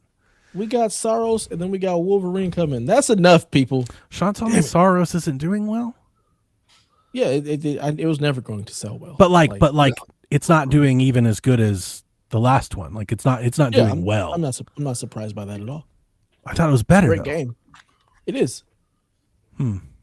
But sometimes it's a niche genre. Games seem to be struggling, just generally. Game sales are struggling. There's too many. Yeah, there's too many. We're seeing more and more reports of such and such not getting something done. Niggas is broke, and it doesn't feel like crazy Square Enix things. It feels like real. Like, this game is just selling kind of light right now. Like it's not really moving units. People are broke.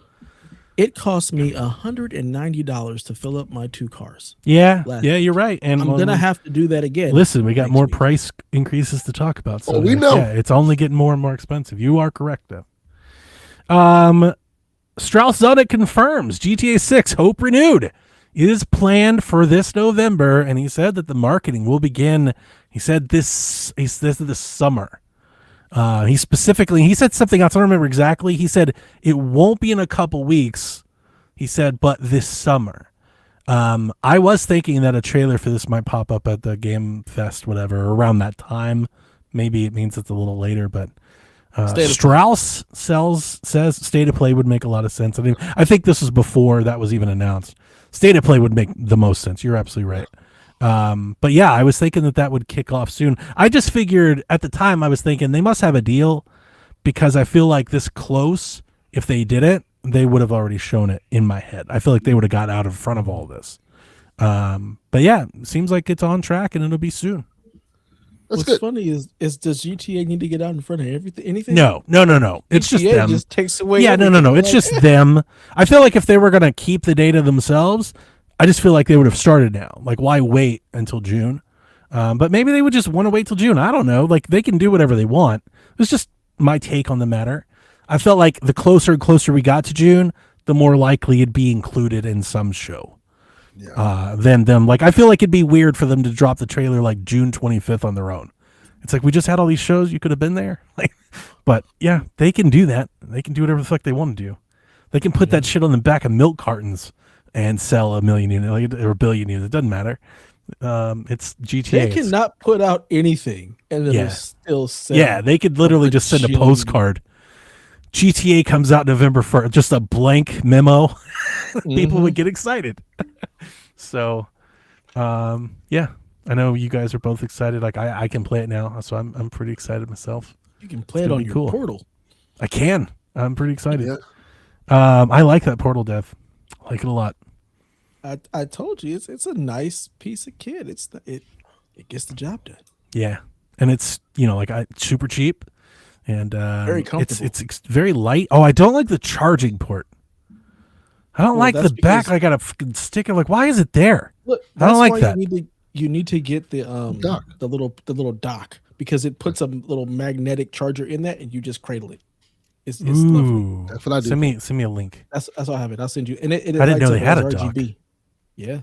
Okay. It's lovely. Yeah, I don't like trying to plug it. I was like, this is dumb. But it's super light. Mm-hmm. Much lighter than I thought. Yeah. Super light, very comfortable. Screen is very nice. Big ass screen. Yeah, it's a very pretty screen. I think that goes a long way. Batman looks great on it. Batman just looks great. Like, just in general, Batman looks great. It's very nice. Valve is increasing the price of the OLED Steam Decks almost 50%. The LCD models remain cheap and in stock as the time that I wrote this earlier. They may have sold out already. I don't know. But they came in stock for like $275. And listen, that's a sweet deal in today's market because the 1 terabyte OLED Steam Deck is going from $649 to $949. And the 512 OLED is going from $549. $549. That's nothing. That's not nothing. That's $500 to $789. These are Steam Decks. These are like 5 years old at this point. And the price is going up a lot. We have several questions about the Steam machine. I'll wait until we get to those to say this. And this is not like a glimmer of hope, but my read on this was, I think, maybe slightly different. Obviously, these price increases suck. The timing of the price increase and the cost of the price increase just made me wonder. No idea if this is true. It's just a thought I had. I wonder if they're trying to pad the margins of the decks to possibly offset any risk they take with the Steam machine.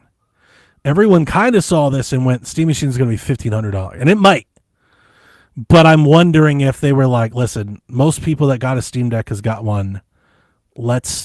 If we're going to sell the Steam machine for X, whatever you think that number is, $750, $850, whatever, right? $1,000. Maybe they were like, let's add 50 to the Steam machine, just to offset any risk here. No idea if that's true, but that was the first thought I had when I saw this news. Steam says the deck itself hasn't changed, but the new prices reflect the current state of component costs and other global logistical challenges across the industry. The interesting thing about the cost, Dev, is I thought memory and RAM were like starting to dip back down again. No, they are not. Oh, I saw that reported in a couple did, PC places that they had started to come down. I had started to see some deals for like RAM kits and stuff. That's because it's Memorial Day. And those were just Memorial Day sales. But RAM really hasn't come down a great deal. Get him. John 32 says drop the price. Yeah, you remember this? People lost their, like, suddenly Switch 2 looks amazing. Yeah. Like the Switch 2, it's getting better and better by the day. If you don't have one, I go get one. Because they might raise the price again. Yeah. But yeah, like I do think the Switch 2 now is the cheapest thing. It's $500, PlayStation's like $750, Xbox like $700, right? Fucking Steam Machine, the OLED, which is the one most people, $780. That's insane. Imagine paying $800 for a Steam Deck. Yeah. That's crazy. That's crazy. Madness. I love Steam Deck, and I would never come close to paying that much for a Steam Deck. That's insane. I got my Lenovo deck for $300, and it's been paying dividends ever since. So, you guys have any thoughts? It is what it is at this point. Everybody's increasing their prices, and marketplaces, quote unquote, calling for it. So, Challenges across the industry. Yeah. Get the fuck out of here. Just like are they still manufacturing these things? Like y'all ain't just. They've been out of stock for a long time, and then today they came back in stock with new prices. They came back in stock with the increase. Hey, we got more. That's exactly what they did. I mean, they've been out of stock for months, like months. It's been a while. Well, I guess that makes sense then, because I'm sure they had to pay through the nose for the components. So, I posted on our Discord. I don't have it right in front of me, but sadly, it's Bradley is like the Steam leaker personality that's on Twitter. He posted that the number that he was told the Steam machine would come in, he said, and this was like 2 weeks ago before this price increase, he said it was higher than these prices. So, what do you guys think a Steam machine is going to cost? Too much? Yeah. I mean, we've been talking about this thing for over a year. I think whatever number they're going to come out with, people are going to say it's too much. $8.99 and $10.99. I think you might be right, Delvin. Because I remember this thing was shown. The thing I saw more than anything is if this cost a penny more than a PlayStation 5, it's too much. And I'm like, you guys aren't even remotely close to what this thing's going to cost. Like, that's not even. And that was then. That was when the PlayStation was $499. Like, people were like, if it's a penny over 500, it's too much. And I was like, it's definitely going to be over 700. Yeah. Man. Sucks. More price increases. Video games are they're not cheap anymore. Now, that said, I know I say it all the time to the point it's probably I've said it too much, but remember when the fucking Ally was announced? When we came on the show and it was like $1,000, and I was like, dude, these console makers are pissed. Like, the moment I was like, they're looking at people buying these fucking handhelds for $800. PlayStation has got to be in like, why are we selling this at $500 again? How is that better than our thing? That's exactly how a boardroom would see that. And lo and behold, I'm not saying that's what happened exactly, but ever since that, the price has done nothing but go up. Ever since that. It's like once they broke through that roof, everyone just fucking went over that line. That sucks because we were pretty capped there at 500 for a long time. Playground reaffirms that Fable is indeed on track to release this year, as ratings popped up in Korea and Australia for Fable. Their Twitter account reiterated that Fable will be available on Xbox Series, Game Pass, Steam, and PlayStation 5. There's a lot of talk with Asha on the exclusives, and there's a lot of Xbox fans who are like, you need to make Fable exclusive, right? Well, it's too late for that. The Fable account was like, yeah, we're not doing that. Yes. Are these people are dumb? Like, it's way too late to try and pull that back. Like, that's a waste of development time and hours. Like, no. Also, and that's where everybody is anyway. So let people get their hands on Fable as many people as you can. Yeah, I agree. Yeah, no. Don't be trying to gate this thing. I mean, I'm a niche of a niche, but in their recent pods with Sean, I told him at one point, I was like, I bought a PlayStation for Fable. And to me, I just said that, because you guys have heard me say, I just said it. And then he reiterated it, and I heard it for the first time. He goes, what did you just say? I bought a PlayStation for Fable. He was like, Jesus Christ. I was like, yo, you're right.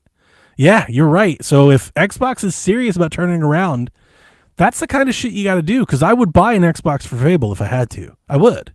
I don't want to. I don't want to, and we'll do anything to not do that. But if they're like the only way to play this game is to do it, I'd do it.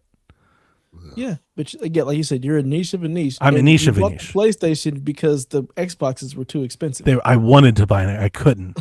I just couldn't. Yeah, like I correct. couldn't find a good deal on one. It wasn't like you went The out of your way to cheapest get a PlayStation. It was like, oh, this is cheaper. The cheapest used Series X I could find was about $450, like in decent condition. Because used Series X's they have problems with power supply. So if I see something that looks dusty I'm a no go. Yeah. So I want like something good, just like my PlayStation, something good. It was like $420 was about what I could do on a Series X. I got a PlayStation 5 for $275. Yeah. At that point, it's not my decision. Like, this is out of my hands. Look, I tried. It is what it is, you know? Mm-hmm.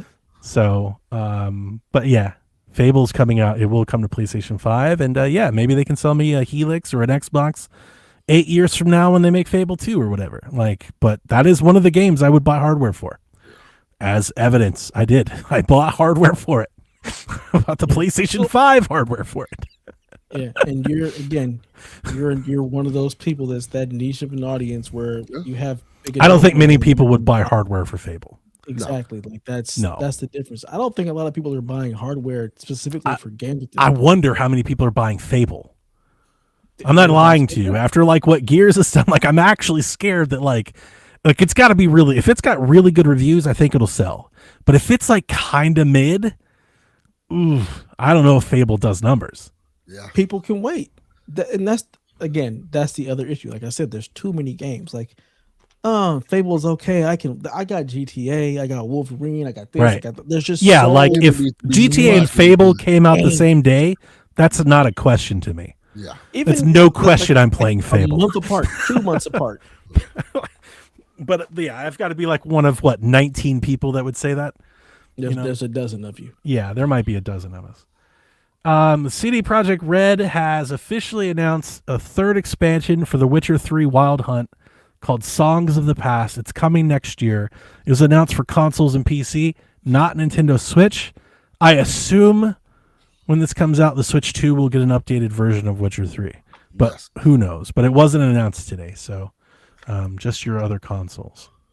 Is this supposed to be like the tie-in to like Witcher 4? I have no fucking idea. What do we? I don't know anything about The Witcher. So weird.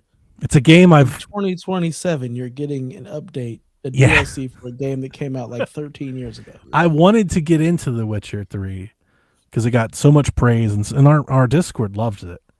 And every time I've tried it twice. I tried it when it came out, and I tried it on Switch. I can't get past like the intro. I'm just like, it feels like I'm missing a whole lot of something. I don't like. Everyone feels very familiar, but I have no idea who anybody is. So I'm like, why is there so much history here? I don't know. Like, just the onboarding was weird. I don't know. I could just never get into it. I was like, who am I? Why am I here with these people? So I don't know. I couldn't get over the combat. The combat just it didn't click for me. Standard affair. The first hour, I was like, that. no, I'm good. It just didn't hold me. I wanted to love it. I wanted to. I was like, this looks like it should be all the good things, and couldn't stick with it. Nice. I don't even know what those words mean, Haley. Yeah, see, that was me. So they're like, so and so, and I'm like, I don't even know who you are. What are you talking about right now? Like, I don't know. I think about you. It's like I showed up obviously in the third act, Witcher 3, but I didn't realize. I think maybe you need to know the other ones. I didn't know that. Anything, Delvin? I think that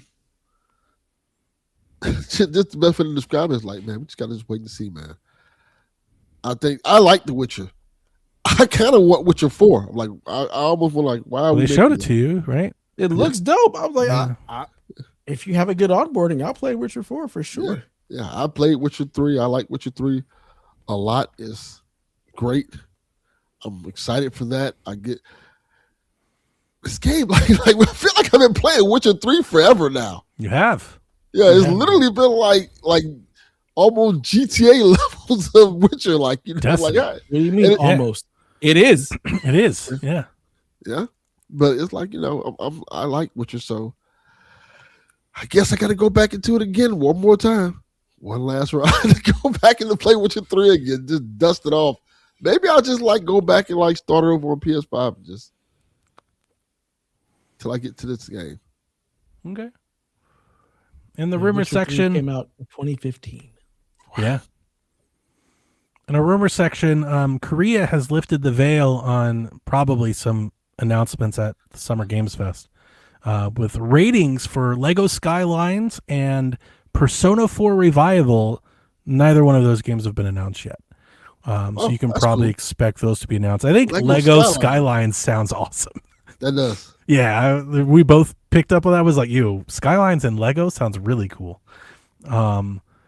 Other ratings, we know about these games, or they're already out, but these games also got ratings. Marvel's Guardians of the Galaxy, I think we're either getting an enhanced version, or I think we're getting a Switch 2 port. Yeah, I think that's what's happening. Gears E-Day got rated in Korea. Ace Combat 8 got rated in Korea. So I would expect trailers for all of those games soon. And Persona 4 Revival is the remake of Persona 4, if I remember correctly. Are they like really changing it, or is it just like an up-res remake?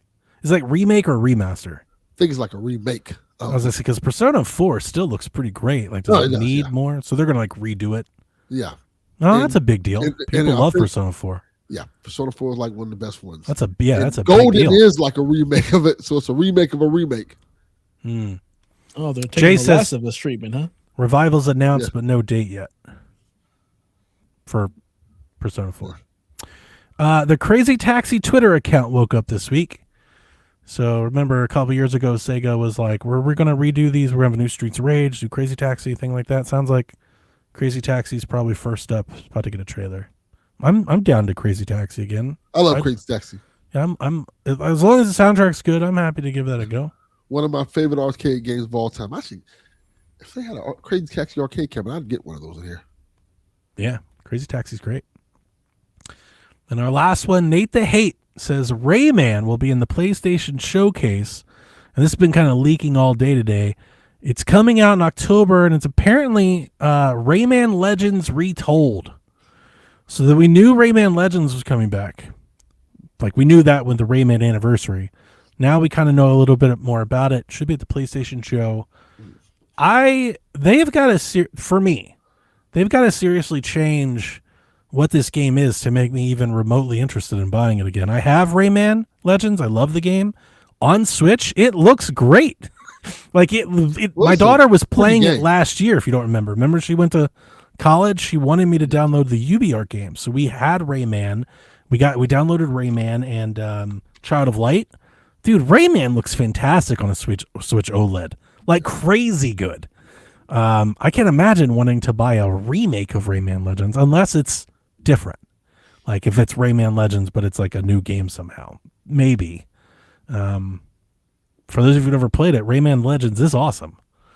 So if you've never bought it, sure, but I don't know. Am I the only one? Nobody's really. I played Rayman Legends. Am I the only one that thinks a remake for this is weird? I think. Like, why are we doing that? I get it, but Rayman Legends was already a beautiful game. It's a beautiful game. It was like beautiful on Wii U. Like that game never had a problem with graphics. Yeah. So that's weird. But we'll see. We'll see what it's like when we actually seeing is believing. Maybe there's more to it, Yeah. Maybe they add some more to it. Yeah. Y'all can keep that shit. I want to skip past that part of the state of play.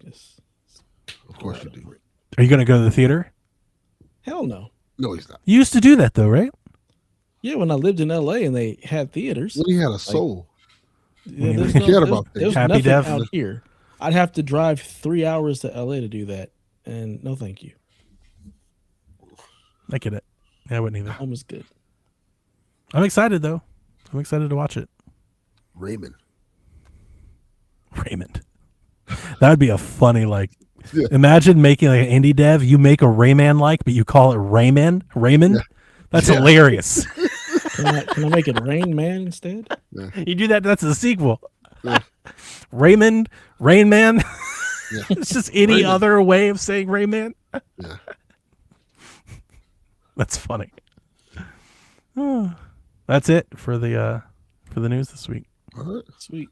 My wife just brought me some banana bread that she says is delicious. Dude, I hate bananas. I love I don't banana like bread. bananas. But banana bread I'll eat as long as there's no chunks. Guys, I just scrolled past the TikTok the other night of banana pudding cheesecake. Oh, that's good. You've had this? Do you I've know? had it. I never knew this existed. Look here, man. I date bougie women. Fuck me. I was like, where's this been my whole life? Where can I acquire this immediately? Like, I do love. Is it warm, Dev? Oh yeah. I love fresh out of the oven banana nut bread. Fresh Like out that. the oven. Oh, that's the Delicious. best. Has walnuts in it too. Are you? I'm the same way with cookies. And my son, he likes to bake cookies. Jack, he thinks that's weird. I want my cookies like right out of the oven. Hot. He's like, Why don't you? he's like they fall apart. I'm like, yeah, exactly. Yes. Yeah. Okay. You want the chocolate to be gooey, like Right. Like no, Jack wants them to sit and he wants them to form and everything. I'm Get like, your life what? together, man? What? No. What are you doing? I was like, I don't even Taking care if back you all make the shapes. justice for Jack. Just put it in there. Let me scour. I want to clump and claw at it. Yeah. You know? At its freshest. Yeah. Absolutely. Oh, when it's hot, like when it kind of burns your tongue. And Right. it's It's the best. just right when it's born. Just You the wild. placenta of the cookie. You are fucking wild. What the hell? That Ninja Dev. Newborn cookie. As soon as it's out the oven. Look at Chase. Jack is right. No, Chase. Chase, you're a monster. Chase, I thought more of you, my friend. Yeah. You've just downgraded a level. Yeah, you just want to be kind of eating. I instantly think less of you as a person now in this moment. Cold. just A hardcore lukewarm cookie. Yeah. Not even Oh. lukewarm. He just wants it cold. He wants it to set. Cold and cookie be just Just hard like on Destiny. Just like Destiny. I expect that. Dan. Yeah. Yeah. just lifeless. Is it the baker part? Do you know, like, is it like more of a thing that we're like ruining your creation? We don't give a shit about I don't give a shit. We want Yeah, it's going in I'm my trying mouth. to eat melted cookie with a spoon. basically. Oh my god. Yeah. Look, let me get that hot cookie. Let me throw it in some Little ice ice cream? Throw a little Fuck hot me. fudge on there. Yeah. Oh, Absolutely. It like tastes that. better. Impossible. That's not. Yeah. No, that's objectively not true. I know you have your own taste, but no. Yeah, you're Can wrong. you imagine You are wrong. going to like Krispy Kreme? Like, hey, no. I don't want No. fresh donuts. Sit that over there for half I want hour. the ones that have been sitting for 2 days. Give me yesterday's donuts. Yeah. I want the glaze to be completely white. I don't want it to see through at all. Different Just- strokes for different folks, I guess. But Oh man, that blows my mind. they're just wrong. I agree. Wrong. Yeah. All right, the Root has a scoring update for us this week. The Root and Devon got a point for first light as it comes in at an 87 with the line Congrats. at 85 and a half. Good job. The Root and Devon also scored points for the Knicks Jesus winning Christ. as Donnie's Cavs got blown the Yeah, Ow. they got fucking beat They down. did. All points at good points. Hey, You know hey, what these I'm points is good points. I'm They taking got it. beat the fuck. They just got They did get waxed. whooped. That team was an embarrassment for the city.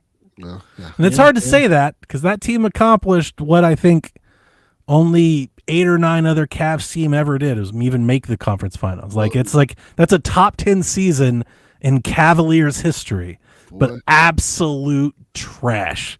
I would have rather them not even made the playoffs than show up like that.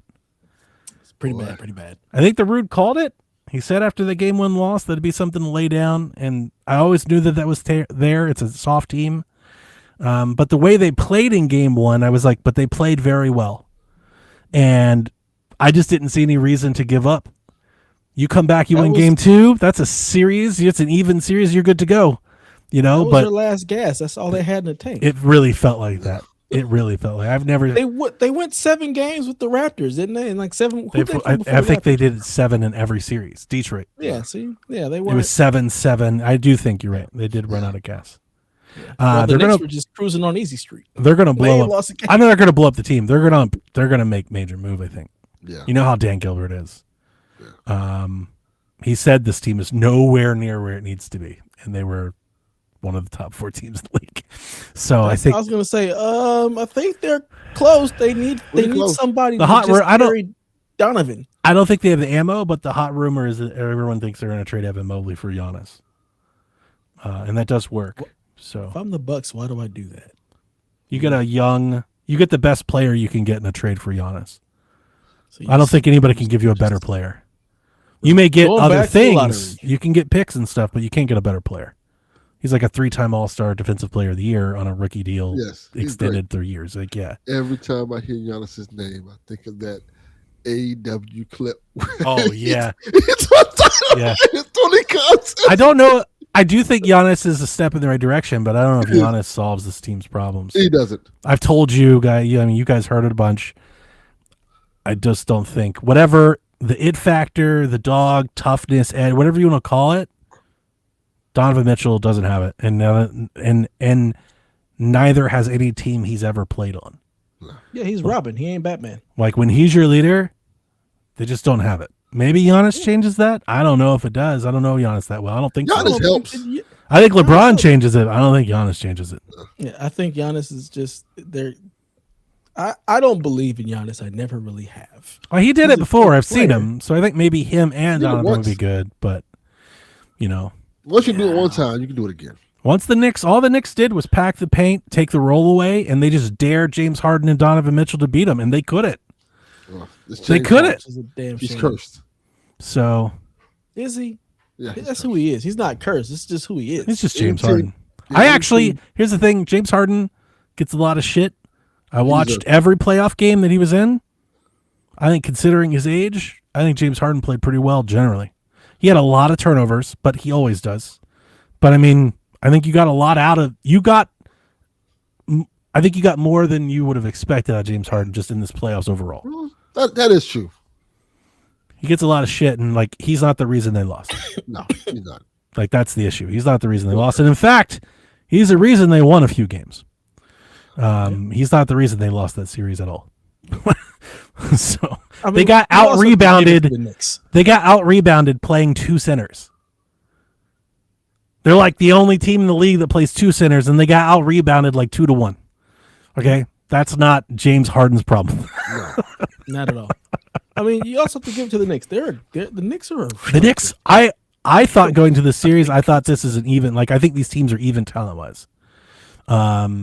When the Cavs play their best, they could absolutely go toe to. Like there was nothing about the Knicks that I was like, oh my god, we can't beat them. It's not the Golden State Warriors. I wasn't scared of them, but they are good. They're every bit as good as the Cavs, and they played a lot better. In fact, they've been playing lights out for like the last 3 weeks.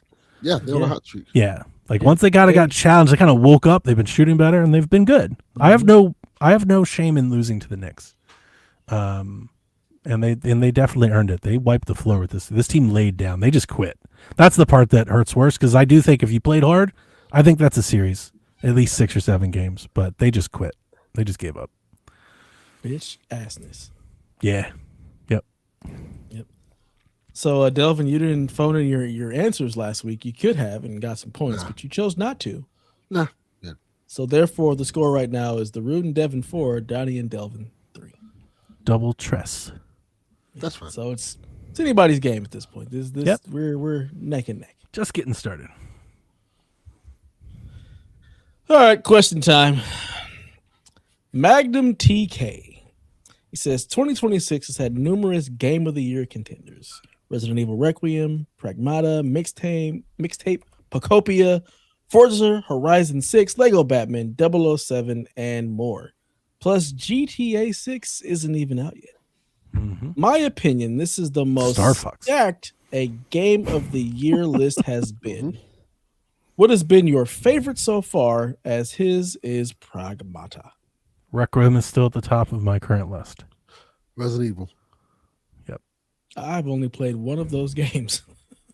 That was But yeah, me last year. 007 right now is my favorite game so far that I've Last year, I felt like I vacated the Game of the Year category. Like I didn't play any of those games. Like all the games got nominated. I was like, I didn't play any of this. Yeah, all the games that I want to play haven't come out yet. So Pocopia? Did he mention Pocopia? he did. Yeah, he did. Okay. Yeah. That's up there. But even Pocopia, honestly, I keep a running list as I go through the year. Pocopia is starting to fall down my list. Like it's not near the top anymore. It was, but it's steadily moving down. Yeah, I was never gonna play any of those games, but I mean, I got Wolverine, Phantom Blade Zero, GTA 6, Control Resonant, Fable, Ocarina of Time Fable. remake. I don't care about that. Could you imagine? What a year! Yeah, there's a lot of games. There's a lot of games. There's still a lot of games left. There really is. Yeah. Yeah, that He-Man game, the Orbitals? Castlevania Belmont's game. I think Orbitals could be like that co-op darling. I don't even know what that It's is. a co-op game that looks like an 80s anime. No clue. It was well. I'm excited. Kena 2. I'm still Kena excited 2, for. sure. Yeah. Yeah, Does there's E-Day a come lot of out? games left. I think E-Day comes out this year. I thought E-Day was next year. I don't think they would have put E-Day. E-Day has its own showcase Yeah. after the Xbox show. I don't think they would have given it its own showcase if it was not coming out this year. I think it'd be a really weird way to end your show. Here's 30 minutes of Gears E-Day, and it comes out next year. I don't think that'd be the. That wouldn't be the move I'd make if I was Asha Sharma. I feel like that'd be a bad move. Yeah. And Assassin's Creed Black Flag Resync looks Black Flag looks incredible. I It does look great. am very excited for this. Every time I see it, I'm like, oh, it looks good. Yeah. It looks real good. Yeah. That combat looks fantastic. Yeah, they look like they really cooked on this one. And it's good to see. Because like I said, Ubisoft's been it's a little wavy here of late. But not really. Yeah. Assassin's Creed's been kicking. It's still been good. It's really kind of the rest of Ubisoft. They That's just been keep kind trying of to make fetch happen. That's the problem. they really do. And even some of their other things are just kind of like mid outings. It's not like what it was. I don't think this All right, gen here has goes been the- kind to them. Yeah. Here goes the stuff for Delvin. You're gonna have to carry the load here. Yeah. D Life says, question for the show: what's your favorite 007 movie and why? My Austin answer Powers. is no. Yeah, Austin Powers. Correct. That is my favorite one. That yeah. is yes. And I'll use his Shagwire, the Shagwire E-Type. I'm sorry to do that to you, but yeah, I don't really. I've seen Bond movies. I honestly couldn't tell you like maybe the differences between the ones I've seen, and they're not generally all that memorable. Like I don't really care. Yeah, like I said, I don't remember any of them. I do know Austin Powers. Like that's real. I could tell you those. Same. I've seen those multiple times. Get in my belly. Yeah. I tried to watch it with my kids. Dude, Gen Z hates our sense of humor. My kids I look, don't care they're about Gen appalled Z. at some of the stuff I watch. Gen Z sucks. They're soft, like the Cavs. They are very soft. Yes. Yeah. So, what's your favorite Bond movie and why, Delvin? Casino Royale. I like Mhm. Casino Royale a lot. It's a different take of Bond. He's a lot more brutal. He's ruggedly handsome as opposed to this debonair style handsome. And I like the way that he, You like your men rugged, handsome? goddamn right, baby, Just say it. good looking, ruggedly handsome guys. And I like the way that this Bond, like his Bond, is suave and smooth, but at the same time he's fallible. Like like the whole trope with Bond is he always gets the girl doesn't double cross him. But in Casino Royale, no, it's quite different. Like he's just not the end all be all with girls and stuff like that. He experiences pain, he experiences loss.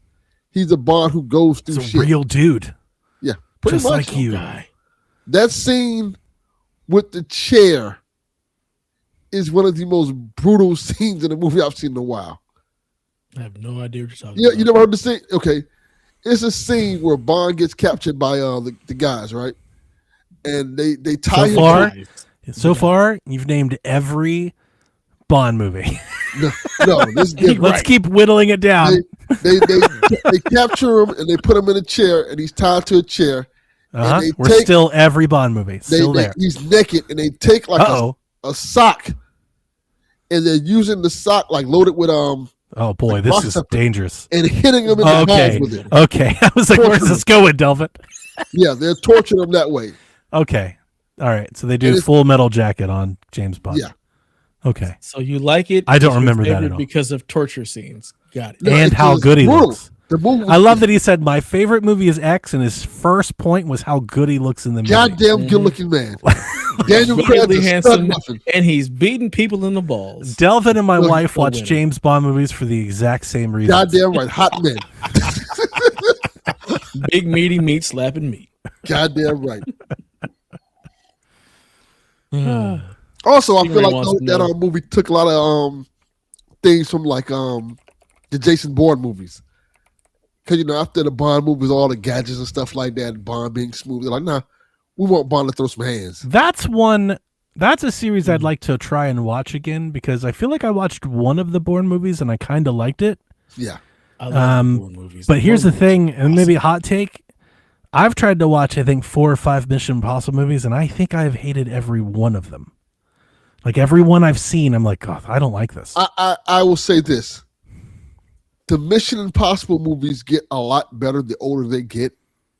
The newer ones are better than the I older haven't ones. seen The any older of the ones newer ones. are kind of like formulaic, whereas the newer ones kind of. There were a couple times, like as the series kept building, there were a couple times, literally maybe twice, where I've been like, I want to get into that. Like it seems to be a thing, and I'll watch like one of the first 2 or 3, and I'm like, these are terrible.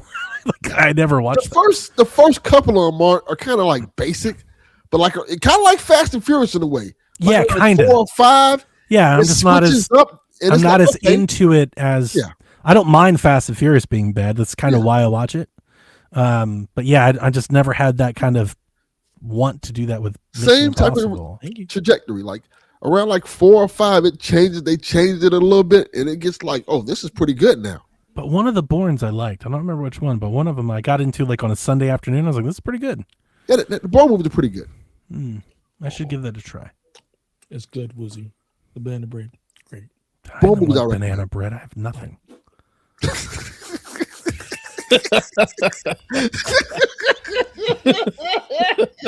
Can't believe you've done this. Oh man, that was Yeah, it's delicious. So, Singer wants to know, what's your favorite Bond gadget and car, Delvin? Because me and Donnie don't. We don't do that here. the watch is kind of the end all be all because it The can be golden switched up gun. for the watch. Golden gun's also great. My Does favorite that count as a gadget? That's what I was trying to think. I don't know if it does. The watch is great though. Bond anything is 007 N64. Like that is my favorite thing.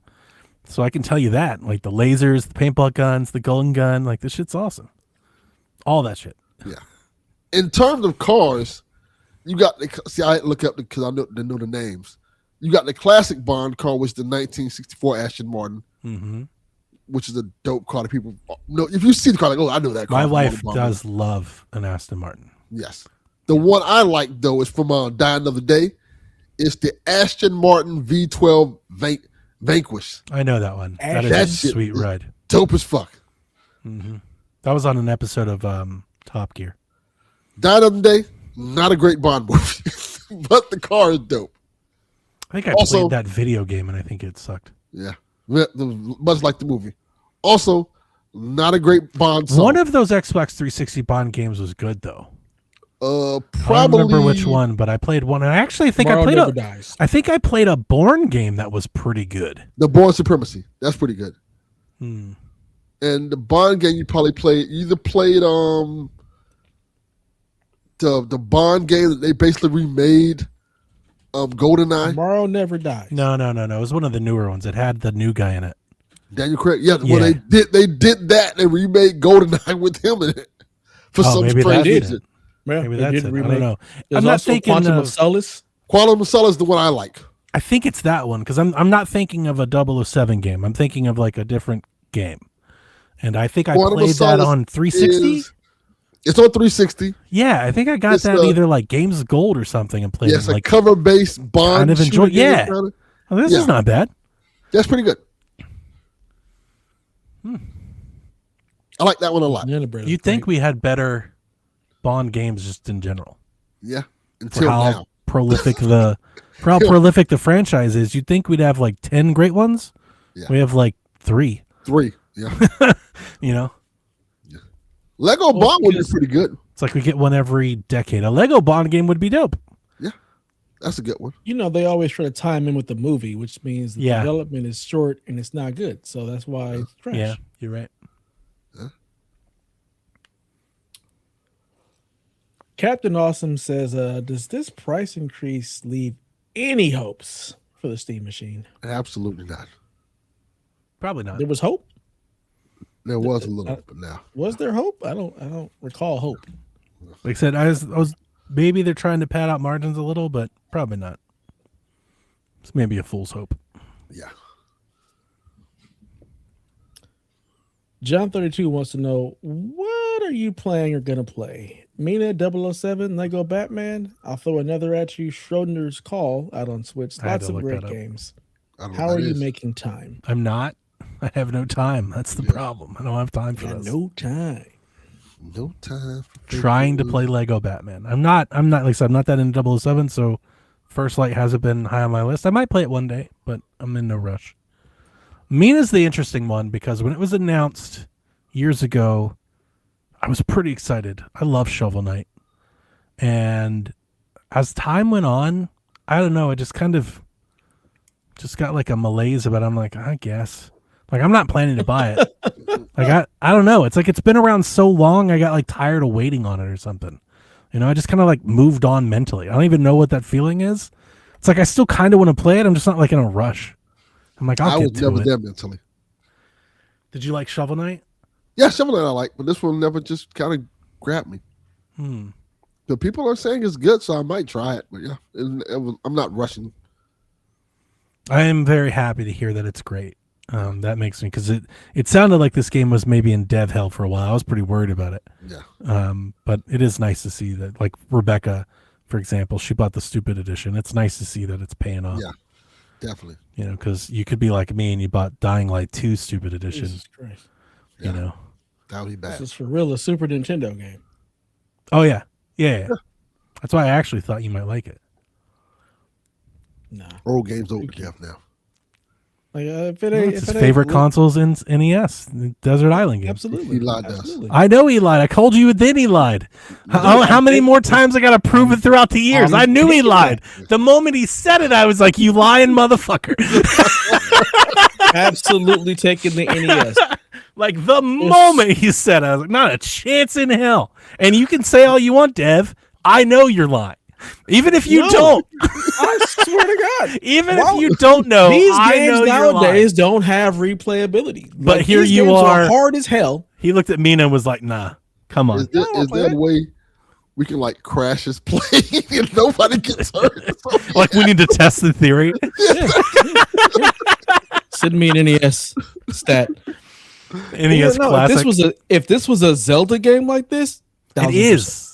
No. I mean actually Actually, Legend the of Zelda. IP. I got Yeah, you. absolutely. I don't want to play Mina. I don't care I would about hate that. mouse looking If thing. they came out with a brand new Legend of Zelda game that looked like an NES, I'd be like, what the fuck is this? I would play that Oh, so fast. I'd be so mad. I would never hear they never on chat. Give me Delvin that. said that Legend of Zelda was like a top 5 one, and Rebecca bullied the shit out of him. Yeah. And I love Legend of Zelda. And that was funny. I forget why. I think How she dare bullied you. me, and then she bullied you for like Yes. doing the same thing. Yes. for saying the Legend of Zelda is a top 5. What? I forget what it Zelda game. was. It was a top 3. We or were something. ranking the Zelda We were games. ranking Zelda. Somebody asked us to rank Zelda, All the Zelda games. and the NES game Delvin had really high. yes. And Rebecca game is just like incredible. clowned him. She just Like like immediately. yeah, she was like insulted by this. It was funny. And I don't think it was like number 5 or something like that. Yeah, it wasn't even all that It was high. like number 1. It was like number 5. She's like, how dare you? Wow. Well, she's wrong. Yeah. Because She that wasn't game is there. incredible. She don't remember. She don't know what it was like looking at the Right. instruction guide to like figure out stuff with the map. Mhm. There's a lot to be said in your defense of experiencing something in its time Yes. versus out of time. You know, you see it through 1000%. different prism. Trying to figure out the Lost yeah. Woods. Yeah. Yeah, That was because an all error. y'all shit's all the shit now is easy mode. That's why. Y'all don't want to go back. That's and not what they were saying with Breath of the Wild. People were like, "This is the hardest game ever made." Remember that shit? The hardest Zelda game you've ever played. The Dark Soul. That was the tagline. The Dark Souls of Zelda. Yeah. The Breath of the Wild's way easier than yes, Legend of Zelda. It was not the Dark Souls. It was not. It's not that hard at you all. You had to think. You had to actually try and figure some stuff Dark out. Souls Zelda game is Dark Souls. Fucking Dark Souls. The person who plays Dark Souls. That episode was funny because I think I was clowning someone else for their game opinion, and Rebecca always gives me like whatever I say, the opposite. Right. So she was like, "How dare you do that?" And then she did the same thing to Delvin. Yes. So my rebuttal was I just said the same thing she said to me verbatim. Same, I just repeated the line. Yes. That was a great episode. It was a great episode. Devlin was like, "My motherfucking man."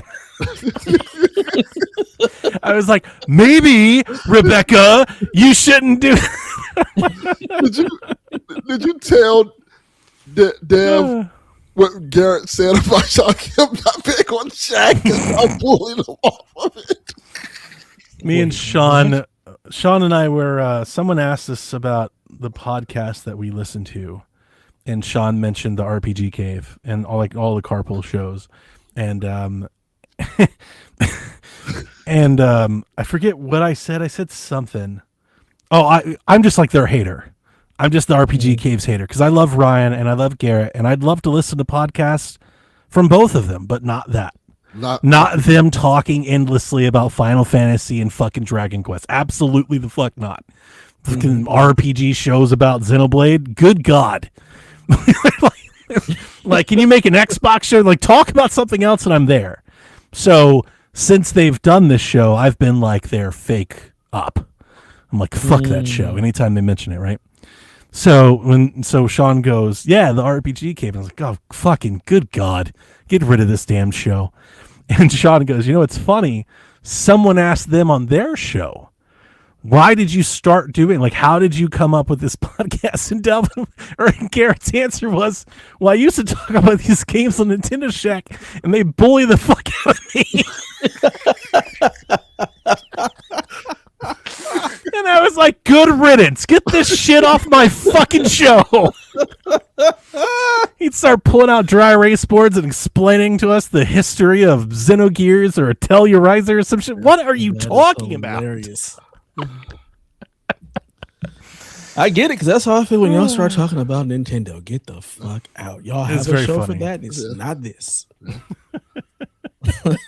Awesome. Desert Island console. Yeah, fake. Mm-hmm. He's a phony. A big, fat phony.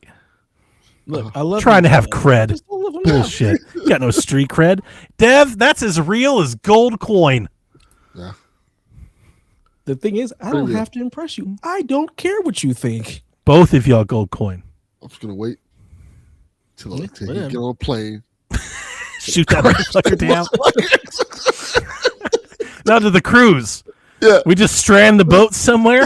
Get the hinta going. Yeah. All right, Dev. You go. Just take me now. Hope you enjoy Ice Climbers, bud. He gonna look at his Ice Climbers, Bubble Bobble, Mario Bros. Not even Super Mario, but it's Mario Bros. Ninja Gaiden. Do you know how long it's gonna take me to try to Dev's gonna Ninja play my old age? Basketball. Yeah. No, arch rivals. Arch rivals. Ping pong. Golf. Fucking game was just the name of the thing. Cricket. He gonna go on one of them cruises. Royal Caribbean. He'd last 25 minutes. He'd turn that shit off. He gonna look in his bag. All his stuff gonna be gone. Just gonna be an NES there. Nothing else. We're good. We're good. He go like fucking down. Master. He wouldn't last 3 hours. Yeah. Y'all really don't know me at all. And we just don't believe you. Yeah, that's fine. You don't have to believe me. I believe me. That's all that matters. Fake. Recognize fake. Yes. Free to play Joe says, what does an $800 Steam Deck mean for the Steam? I feel like we've answered this already. And he says, what does it mean for the Switch 2? Steam Machine questions. What do you mean? What does it mean for the Switch 2? it means that their price increase was a good idea. That's what it Yeah. meant. Yeah. I mean, I've said, I would say from the beginning, but for a while now, I'm in on the Steam Machine up to $1,000. Yeah. If it goes over $1,000, I won't say I won't buy it, but I'll need to reconsider. I'll need to check the market. How much can I build something that's better? Or maybe I just wait, try and pick up a used one or something. Maybe I've waited this long. I've already shorted myself. I don't need to rush into it. If it's like $1,300, I'm not buying that. No. I have a PlayStation 5. Like, I can just play that instead. I've already invested into it. I've got controllers. I got a portal. Like, it's totally fine.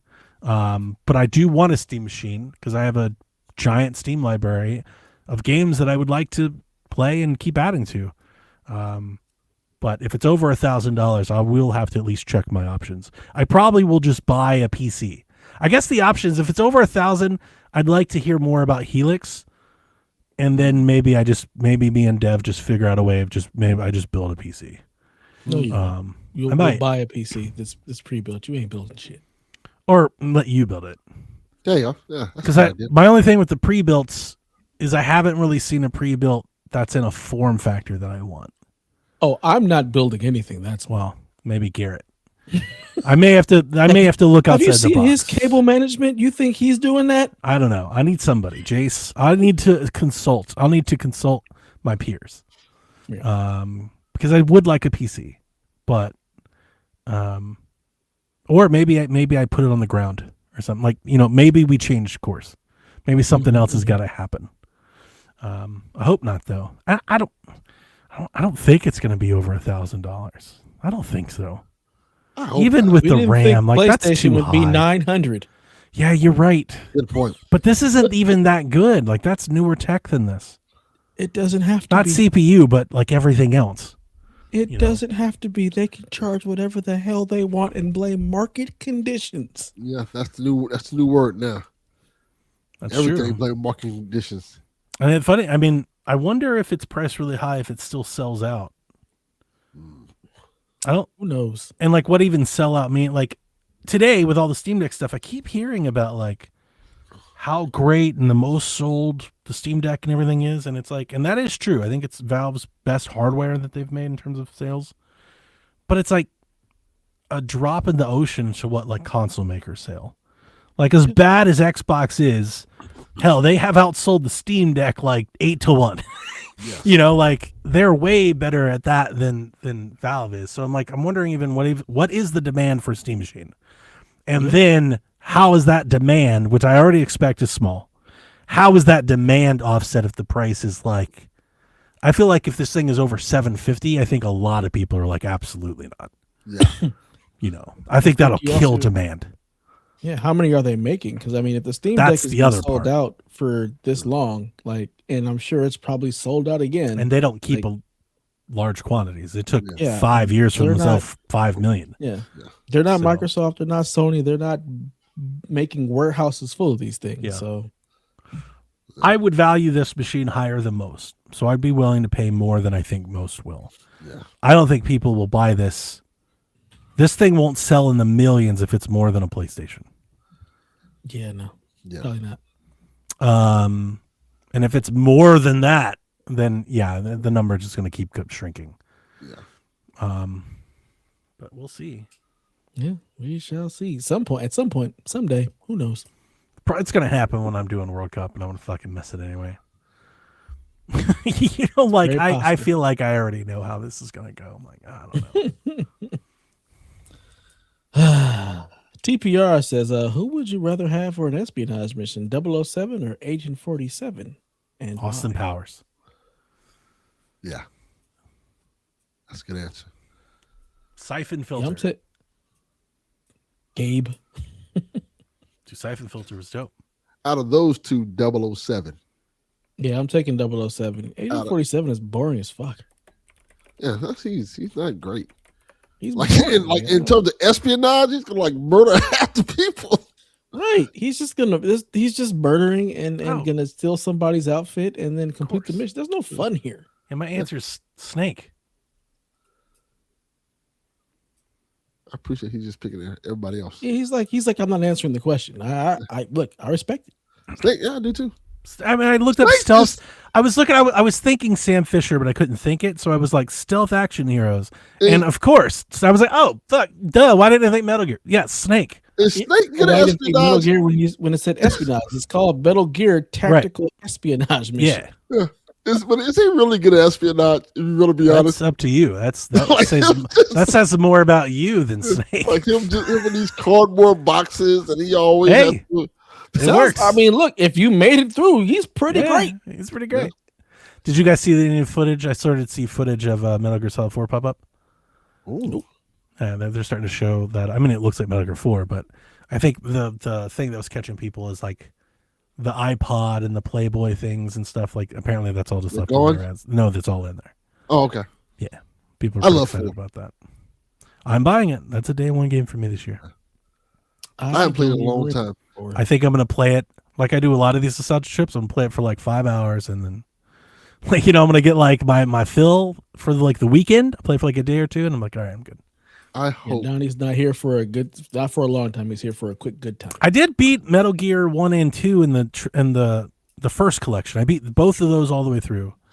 Those are relatively short games in comparison. I started 3, the remaster I started. I played about half of it and kind of bounced. That's probably what I'll do. That's probably what I'll do. I'll see my 4th cutscene and be like, good God. I hope they do the same thing like they did with the PS3 version when you can't skip the cutscenes. And when you load the game in, you have to wait till he finishes smoking the cigarette. My biggest hope is that, unlike the Metal Gear Solid Collection Volume 1, my biggest hope is this thing runs well on day one. Can't run into that issue again. I hope so. But are you getting the collection or just the game? I'm going to get the collection. Because I never played the other one. Ooh. What the hell is the other one? It's the PSP one? Talking about Acid? I don't know. Talking about Ground Zero Heroes? No. Do you think Metal Gear Solid is Metal Gear Solid 5 included?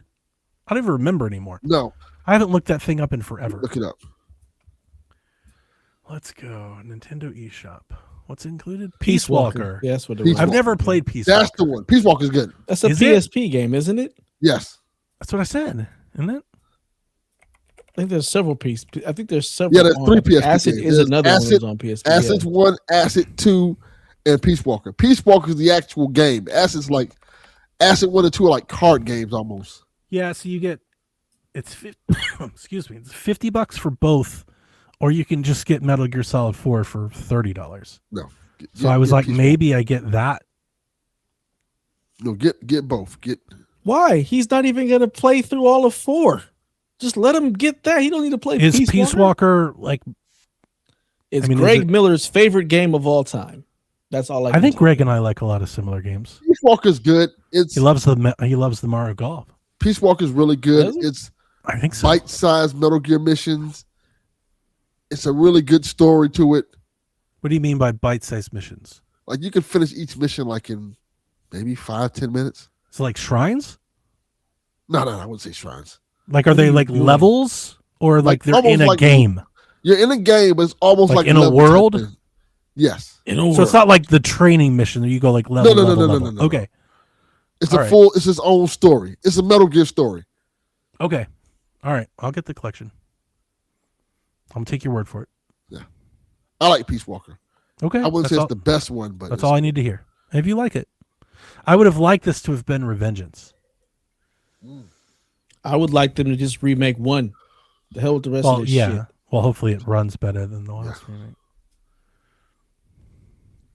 What I will say about the Bond game is that actually feels like a playable movie. It feels like this is what Kojima needs to do. You want to make a playable movie, take notes. Because this legit feels like a playable movie. It does. Do we see Kojima's espionage game? He has one? Didn't he say he's making like a Metal Gear like thing? Wasn't that the thing? Something like that. It was a couple years ago, right? He said he's making an espionage game and another horror game. It was like we're gonna do an action espionage game. Yes. You need to hear whatever that game is he's doing with Jordan Peele before you hear anything else. That's the horror game. That's a long time ago. Oh right? yeah, that was that weird. Was it cloud something thing he's doing with Xbox? Yeah. No clue. Yes. Yeah. I mean, when Keely's around, you got to think the Kojima-san will pop up. Q43N also wants to know, Donnie, what's too high for a Steam machine for you? What's your limit? I'm in up 1,000? to $1,000. There you go. I think I could do a little bit more, but I'm at least in, like, if it's less than $1,000, and if I can get one, I'm going to get one. If it's like 1,100, I'm probably still going to get one. Like if it's just a little over $1,000, like if it's 1,060 with tax and stuff, yeah, like I'll probably still get one. But if it's like 1,300, like that's okay, and that's egregious. You know, like I'm not doing 1149.95. That might be like the most. Yeah, like a penny more than that, and I'm like, nah. All right. Last question of the night from How Do You Do That? Says, question for the show. Going back a couple of weeks with Donnie hating Michael McDonald, who are some of your most hated musical artists and or groups and why?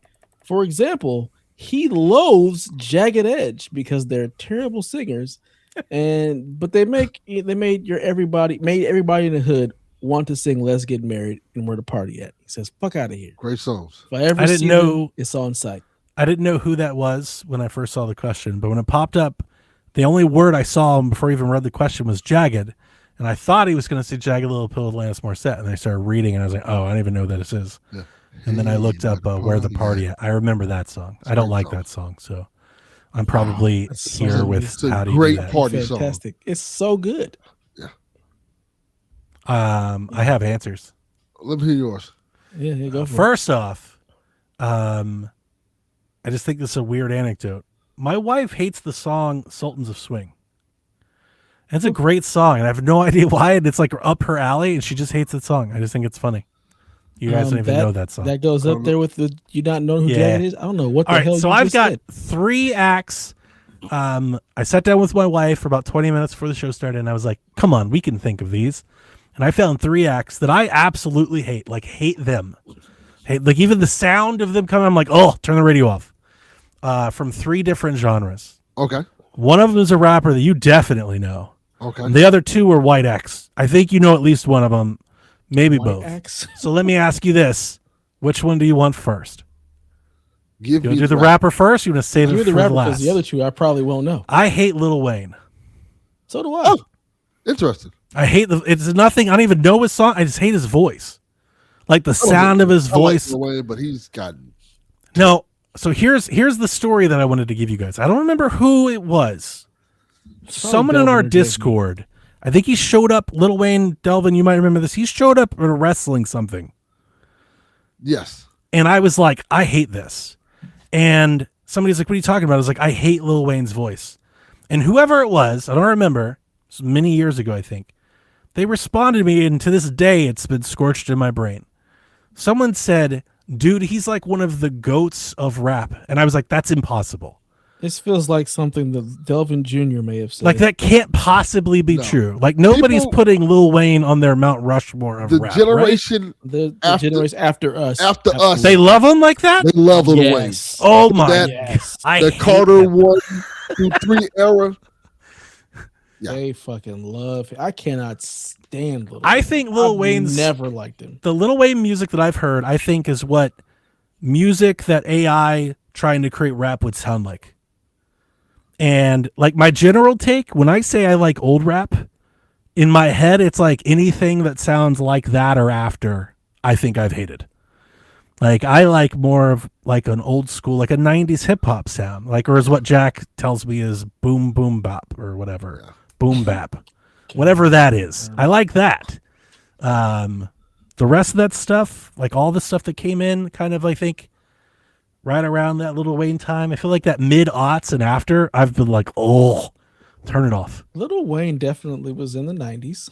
Like, oh, was he? I don't know. He was. Yeah. He was a kid then. When I picked up on... He was like 14. Whatever, 13. the popular song that used to come out around that time, that's when I picked up on it. And yeah. So is that a hot take? That's a hot take, but it's a good take. I can't stand him personally. I've never liked Lil Wayne's music. That's a good I hot don't like take. the way he raps. I cannot stand Lil Wayne. That's at that's all. normally an unpopular It's opinion. like I even just hate though the sound of it. people say that Lil Wayne has fallen off. There's like videos of him doing something like he sounds terrible now. But yeah, He'd have to have been on for him to fall off. He's trash. I'm sorry. So he was like Lil Wayne rapping at sucks. like a pay-per-view or something. I was like, God, this is terrible. that was at Why is this? This is awful. And was yeah, that WrestleMania? someone chastised That's me what you in our said? Discord. Someone was like, how could you say that about him? He's a legend. I was like, he's not a I legend. think it was WrestleMania. It's like he's considered a legend. He's but considered- that blows my mind. My other two, I'll just get rid of the throwaway one. Do you guys know who Ed Sheeran is? Of course. yeah. He's a huge guy, huge act in terms of I like Ed popularity, Sheeran. and he's Yeah, we like Taylor Ed. Swift's friend.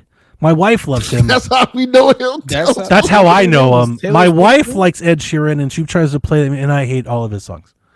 So So you hate R&B?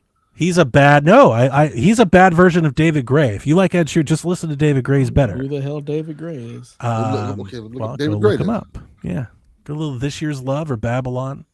You know, Okay. better Ed Sheeran, Okay. in my opinion. I'm gonna add some David Gray in there then.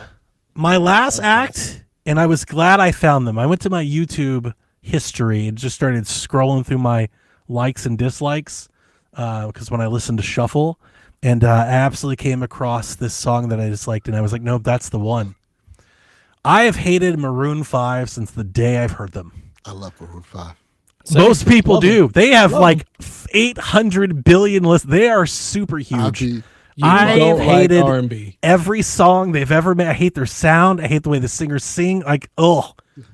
It's like, yeah, by far the most popular act that I dislike Yeah. is Maroon 5. I love I was Hate so Ed happy. Sheeran. You don't like Jagged Their Edge. You don't like their Maroon Super 5. You Bowl don't like show singers. sucked because they suck.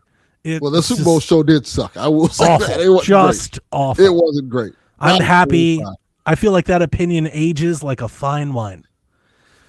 I'm at a payphone trying to call. I don't hate them as much, but I do make fun of my wife. She loved the boy bands of the 90s, like that big pop era. And I make fun of her to this day because like I'll see them now on TikTok as we scroll through, and it's like some 49-year-old guys trying to dance. I'm like, really? This was the guy. This is what That you were was the guy. screaming about? Yeah, like Chris Kirkpatrick. it's You so get your ass bad. kicked. One of the like her favorite one. There's a document. I think I told you about this, Delvin. There's a docu-series on HBO called Neighbors, and it's about these feuds these random neighbors have across the like they just hate each other, and one of them has to do with her favorite Backstreet Boy. He has a beach house where he employs a security guard to try and keep people off the sand in front of his beach house. He tries to claim he owns the beach. And I was like, this was your childhood crush? Like that aged bad. But yeah, nothing like Maroon 5. There's not one song that I like. Wow.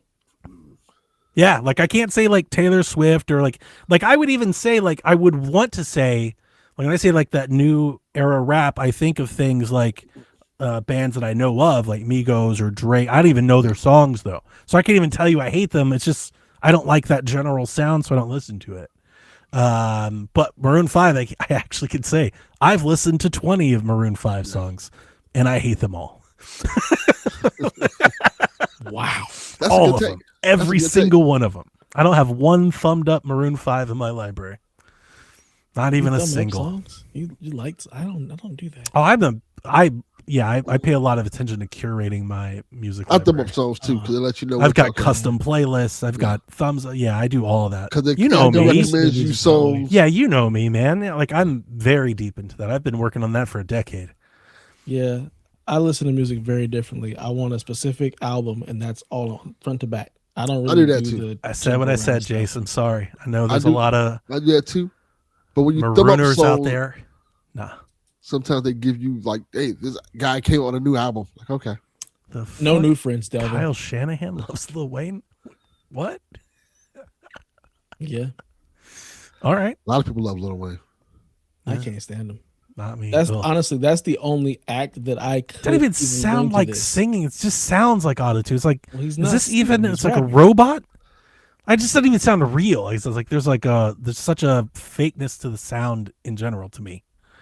And listen, I haven't listened. I'm probably thinking of like I don't know what Wayne. three Little Wayne songs. It's just his voice. He be His trying to voice sing sounds sometimes. like That shit's autotune. good.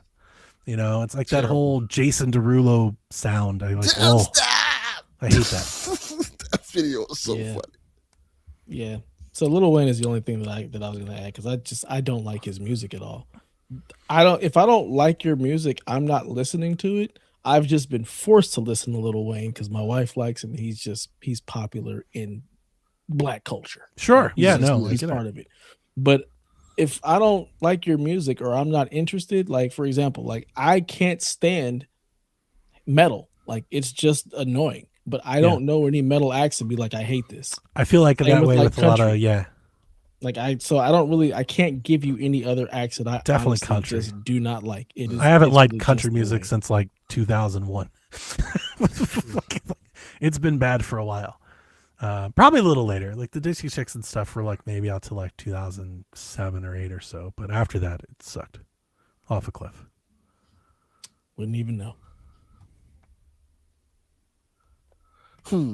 Dev just want to give one answer.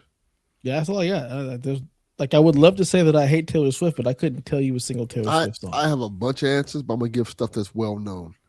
I think my big one, I got a couple of big ones. One of the big ones is Chris Brown. Not really a big Chris Brown fan. I think the comparisons to Michael Jackson are ridiculous. He doesn't have to sing in a vocal range. What's like a Chris Brown song? He has a lot of them. Like, it's too many to name. Like Fine China is like a lot of Chris Brown songs out there. He has a lot of big hits. He's like a huge star. Let me see if I can pull up some of his songs. Yeah, I mean, I can pull up some songs. I just thought maybe you had like a little melody or something. I just don't like none of his songs. I feel like so much of his stuff is forgettable. Yeah, that's the thing. It's like I can't think of a single Chris Brown song that I could just pull out. The only thing I know about him is the stuff with him and Rihanna. I don't think I know a song from him. He puts out like 27 songs a year, and I'm like, Yeah. The only stuff that I can remember is like his stuff when he was like a kid, like "Excuse Me, Miss." Like that's the only thing that I can think of. And even they're like, oh, this is all right. It's like I don't. To me, he's overhyped. He's like, oh, it's okay.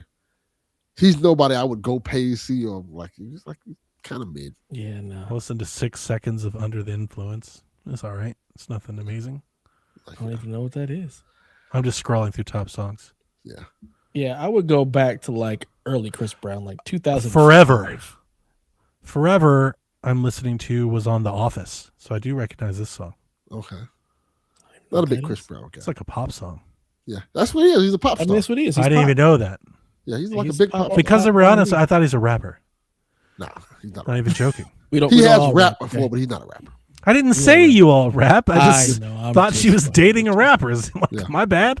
I'm not that in. I'm not following. I don't know the news, man. I don't know Jagged Edge. I thought Chris Brown To do was this, a rapper. I kid you not. To do this, I typed in top 50. And my wife goes, just go to the Billboard. I was like, I don't know who the fuck these people are. Like I was reading so many. I was like, who is this? So I had to Google. I Googled the top 100 acts of the 2010s. To find I was scrolling by and I saw Maroon 5. I was like, yep, that's the one.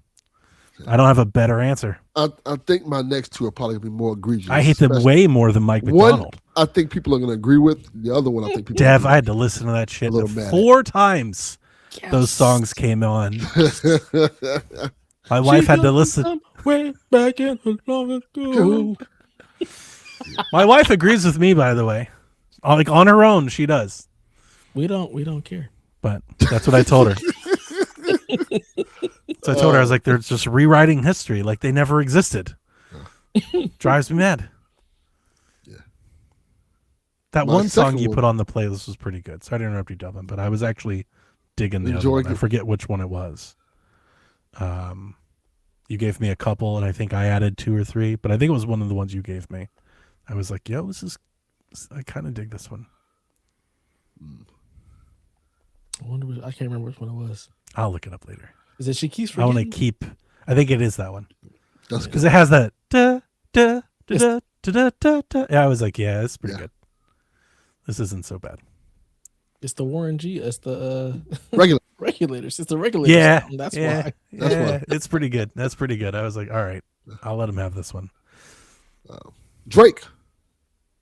Fuck Drake. Like I told Drake's you guys, not I Drake. don't think I know one Drake song. Let me go. Like look I this know a up. lot of Drake songs, and the thing about Drake is like every time I find a song I like of Drake, I find 10 that I despise. I only think of him because of the Raptors. I don't know anything about him. Like even now, like his new album, he came out with 3 albums, and I'm like, all right, let me listen to this new album. Like, and I All right, listened I've to the first listened. song. Sorry, Dylan. I listened to 7 Seconds of Janice. Yeah, this is the sound of rap that I hate. Yeah, Like just Yeah. the sound. Anything that sounds like it, I'm out immediately.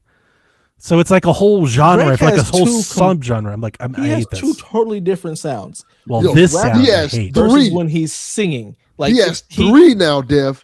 He came up with 3 albums, and all of them are trash. Oh my god. In 1 week, how you going 3 albums that are all trash? He had Maid of Honor, Habibib, and Iceman. They are fucking terrible. Well, The Iceman's only Drake okay. thing that I actually like is his mixtape, So Far Gone. Like that's a the great only one that I really like. And I think The that's rest what of it it I was. can't I stand. like So Far Gone and Take Care of So Much. Yeah, he And needs to then stop rapping. Just sing. Like Yeah. your music is way better when you sing versus when you rap. Look, bro, Be more like Chris Brown. just go back to getting shot on the grass. Yeah, but not quite. Right. Don't act. Because you're Well, really good at that, Drake. yeah. Just act. Yeah, I'm not a fan. Hmm. And my third one, I think it's going to be controversial to some people in my community. R. Kelly. I like R. Kelly's music. I've never been a fan of R. Kelly. Yeah, I can't. No, that's crazy. That's wild. I've never been a No, fan it's of R. not. Kelly. Really? I don't. Yeah, I've never been a huge fan of R. Kelly either. I'm not saying I'm a biggest fan, but like I definitely love like 3 or 4 R. Kelly songs. I'm not gonna- There's not some gonna R. act Kelly like I songs I don't. like. But I don't but think I've you never can been hate like a the big fan of artist R. if Kelly. you like some You songs. absolutely can't hate R. Kelly. Oh, really? Yes. Oh, Well, I yeah. mean, absolutely. listen, I was not Even outside of that. Even not- outside yeah, of I'm that saying- stuff. Even outside of that. Like, Yeah. Okay. His So music is when I was looking great. through artists, Yeah. this is just a limitation I give myself. If I liked a couple songs, I wouldn't like. I don't hate the artist because there's a song I like. Like Taylor Swift has a few songs I like. I can't tell anybody I hate Taylor Swift because I like a few of her songs. Right? I don't with Ed Sheeran and Maroon 5. Yeah. Like I don't like any of their songs at all. Oh, I can like a song and still hate you. I got Correct. you. I got Yeah, you. Well, then There's a okay. couple of there's like some Little Wayne songs that I actually like. Yeah. Okay. There's Usually some, where there's he's some R. featured on something, but I can't stand it. Got you. So that was just There's a some R. limitation Kelly I gave songs that I myself. like, but R. Kelly overall, I do not like his Then music. otherwise, yeah, then I'm on board. Then Yeah. you can hate R. Like, Kelly. Yeah, give me Step in the Name of Love and the Ignition remix all day long, but fuck Yeah, it. Ignition's pretty great. It's like a couple of them. I'm like, all right, this is good. And the rest, I'm like, Fly was huge. And Space Jam that dude went really nuts. can't sing. That's the other He thing can't. that pisses me off. He cannot sing. he made that whole song about Gotham City. Like, yo, get him the fuck out of here. Get him. If you ain't locking him up for that other thing, you should lock him up for this song alone. Put him in jail. Gotcha. Please throw away the key. He's not You great. got more, Devin. I want to know who else you hate. Tory Lanez. I hate Tory Lanez. Tory Lanez was overrated before he shot somebody. Like even out, like this dude isn't great. All he does is just take like hip hop and R&B songs, and just remake the same song over again. It's not good. Like most rap 2015 and on is trash. I'm just saying. Yeah. Can't Yeah, a lot stand of it. people. It's I all- felt it's all for me, I really felt like bad. that started in like 2005. I can't go that far back. There was some good stuff in the early 2000s. All right. Yeah, Yeah, the right. early like that's right when I started to come off. It was like right after the early 2000s, and I was kind of like, I don't Nelly like and the this as Saint much Lunatics. Like, let's go. Hot anymore. My shit. wife loves Country Nelly grammar. so much. He sucks now. He fell off completely. Yeah. But Really, the early stuff. Oh yeah, early stuff. Nellyville, Air Force Ones. yeah. Let's go. I'm looking was through enjoyable. I'm looking through a blog of the top songs of the 2000s, and yeah, again, there's a lot of these people I'm not as into, but I can't say I hate them. See, there are a lot of people I hate, but they're not like worth mentioning. Like I don't hate like Lil Lifehouse. Pump. Little Pump's terrible. And you He's one guys of the don't know worst that. rappers I've ever heard. Lifehouse had this ballad in 2001 called "Hanging by a Moment." You've probably heard in commercials. Hanging on a moment. Yeah. I probably turned that shit off as soon as I heard it. I was living with my aunt and uncle at the time. Some shit on Smallville. It is. That's exactly the sound. That's the sound. I don't even know Smallville, and I know it's the sound because I think I've seen a Smallville commercial. You're 100% nailed it. I was living with my aunt and uncle at the time when that album came out, and my cousin, who was about 4 years older than me, was dating the pastor's daughter at our church, and she would come over, and I fucking kid you not, he listened to this fucking album on nonstop. I had to listen to this, like, you know, youth soft rock band sing this barely, you know, like just soft enough lyrics that Christians could convince themselves. Like they thought it was like a Christian band. Maybe it was. I don't think it was, but maybe it was. Anyway, that song was like number one. It was a huge thing, and I hate that song because of that. So I can say that I hate that band. Fuck Lifehouse. These aren't the Christians I know. The Christians I know, we listen to all the hard shit. I'm gonna go. Bible Belt, definitely conservative not. Christians. Yeah, we, on the other hand, they would never. We are backing that ass. Clutching pearls. We don't play. This is one that might strike a chord with Delvin, and I won't say I hate her. I won't go that far, but just music wise, never been a fan of Janet Jackson. Ooh, that's interesting. The fuck? Yeah. That strikes fit with black people. I feel like there's like one song. I'm offended. I feel like there's like one song of hers that I like. I love but for the most part, I don't like most of the songs from Janet Jackson. Anytime, any place? What? Maybe I have to listen to more. Janet Jackson, that's just amazing. Oh my God. I know. Era. I've shared this with folks at work, and I get the same. They're like, Donnie, that's crazy. I'm like, I'm just telling you the truth. I'm just convinced. Like I don't like Scream. R&B. I know that like one. R&B. What is this the one? That might be the case. You don't like R&B. He don't. I don't think that's true. I don't think that's true. Everything that you've brought up is very R&B coded. I think it's just very specific that there are other acts that I listen to. I don't know. I don't think that's true. I'm gonna need you to put on "Anytime" by Janet Jackson. I'd honestly let me ask my wife, and I'm gonna post in Discord. So there's a theory I don't like, and let's see what she has to say. You know, do you like Jodeci? Do you even know who Jodeci is? I figured he knew who Jodeci was. Yeah, no, I know Jodeci is. Yeah. Okay, yeah. Boys to Men. Yes, of course. And the other band that I thought was Boys to Men. High Five. Not High Five. That's All for One. All for One. I like that one too. You thought I forgot about that. He did. He did. I thought that one song was a Boys to Men song. Yes. I swear. I had a Deborah Cox CD. I had a Deborah Cox CD. Yeah, I don't think that's true at all. I may not be the biggest fan of R&B, but I wouldn't say I don't like R&B at all. Nobody hates Janet Jackson. This is some bullshit. I love Lauryn Hill. Yeah, no, I like a lot of R&B, I think. It just happens to be these couple sounds. And I will tell you, I think in that space, and it's not an R&B space, when it comes to softer music, I do think I have very specific tastes. Like my wife, and here's why I bring this up. Maybe it can give you a little cover fire for me. My wife listens to almost exclusively soft music. Okay. Like soft, like I was driving in her car a couple months ago where usually whoever's driving controls the radio. So she doesn't like to drive a lot, so I'm usually controlling the radio. But this day she was driving, so I was sitting there, I was like, yeah, listen whenever you want.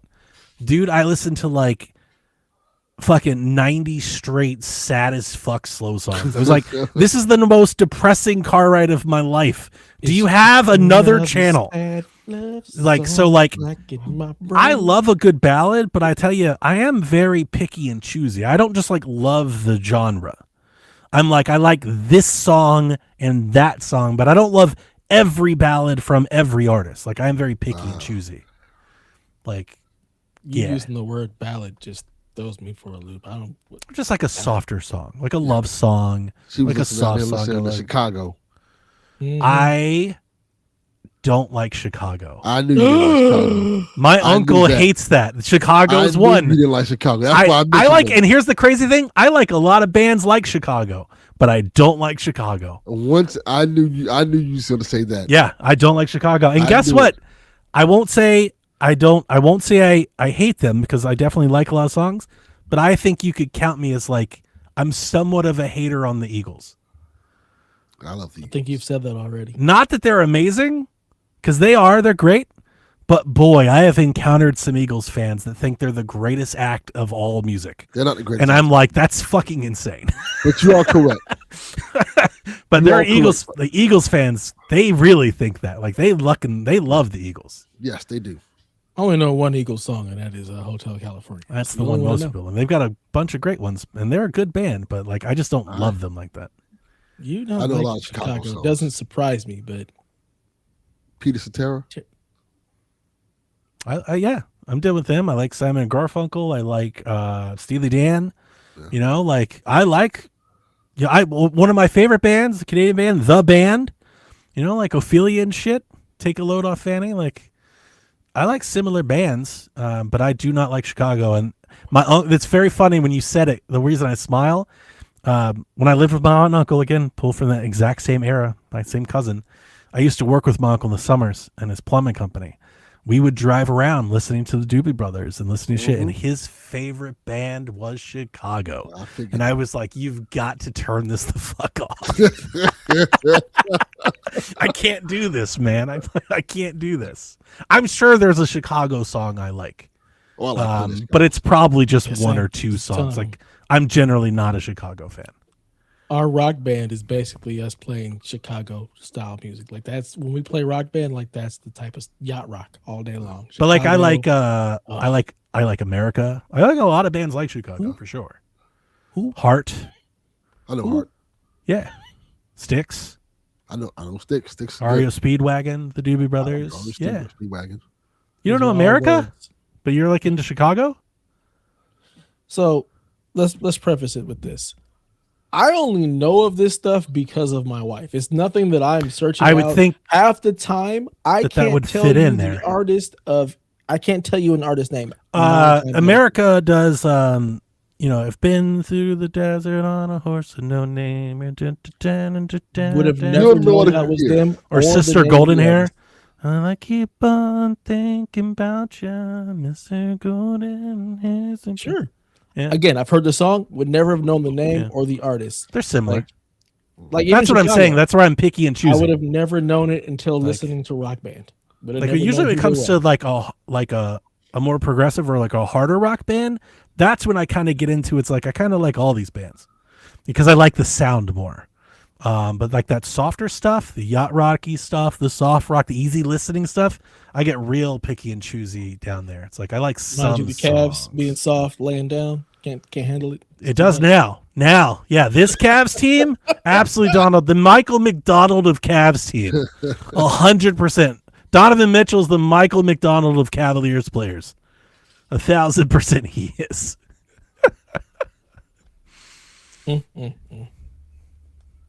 I thought you guys have more, especially Dev. I just told you I don't know half the artist names. Or Only song gems. titles. Like, yeah, I'm not searching out music in that way. Like, I have a very specific era of music that I like, very specific artists, and if I don't know you or haven't heard, I'm not seeking you out. So it's hard for me to. Once I got an iPod, I kind of stopped. Like, I still do find new music here and there, but it's usually through another avenue. It's through a game, it's through a movie, right? It's through it's through some other entertainment. Like I haven't listened to the radio, like just random music playing. I haven't done that in ages, like over a Neither have decade, I. like 2 decades probably, honestly. Like Yeah, once I got an it's funny, my iPod, brother's- I loaded it up with my music, and that's all I've listened to since. Yeah, mine is. I do the same thing with Spotify. Like, it's just let me play the things. But even now, like most of what I listen to is just like video game soundtracks. Like that's the main thing that I put on. I don't My get daughter's down with. birthday was this weekend, and I was asking her like, "How do you find new music?" Because I'm like, y'all don't listen to the radio. I don't even think you know how to TikTok. work the radio. She doesn't. She's not on social media. She's Oh, not that's on right. You TikTok. restrict that. So I have found a bunch of she, bands through TikTok. how do you find music? For her, it was like it'll be something that's on like a reel, something that's Yeah, or it's kind of the same not a thing. reel. I would say a short, like on Short, YouTube. yeah. That is typically how she ends up finding something. But I have other than that, I'm found like, how do you find music? YouTube, TikTok, YouTube Shorts. That it kind of is like the radio for me. And I think in the last 10, I found Dochi through TikTok. I'm like, I know she's a big thing, but just scrolled across the TikTok where I was like, I like this. Who is this artist? And found it and went and found it. I've probably found like maybe 10 bands because of TikTok that I liked a song, so I went to go listen to more. Yeah, but outside of that, I feel like I just kind of stopped. I found most of my music off of like movie soundtracks and stuff. Yeah, Like when Like you a- like come especially across like a song. 80s movies and stuff, you hear like an artist like, oh, this sounds pretty cool. And you go look up the artist, like, oh, here's the whole catalog. Like, especially back then, because they used to have a lot of licensed music back then. I don't do a lot of video game music unless it's like a music, I think, game. So like I do like I don't know. There's probably others. Like there are some that I have come across. Like I love the Last of Us soundtrack, and I've always told you because you're the one that offered to me. I love Destiny 2's soundtrack. So I have that, but I don't listen to a lot of video game music. I keep hearing more and more that people are just listening to video game music. I For couldn't me, imagine doing that. I don't want to hear lyrics. I don't want to hear people. Yeah. So That's really what it boils down to. I think I have that.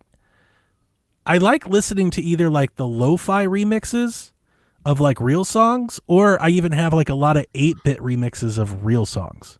Or I mean real songs, quote unquote, like popular songs, right? Like actual like Led Zeppelin and shit. Like I've got a bunch of 8-bit covers or like lo-fi remixes of that. And when I'm in that mood where I don't want to hear lyrics and stuff, I'll listen to that, but not the actual songs themselves usually. Yeah.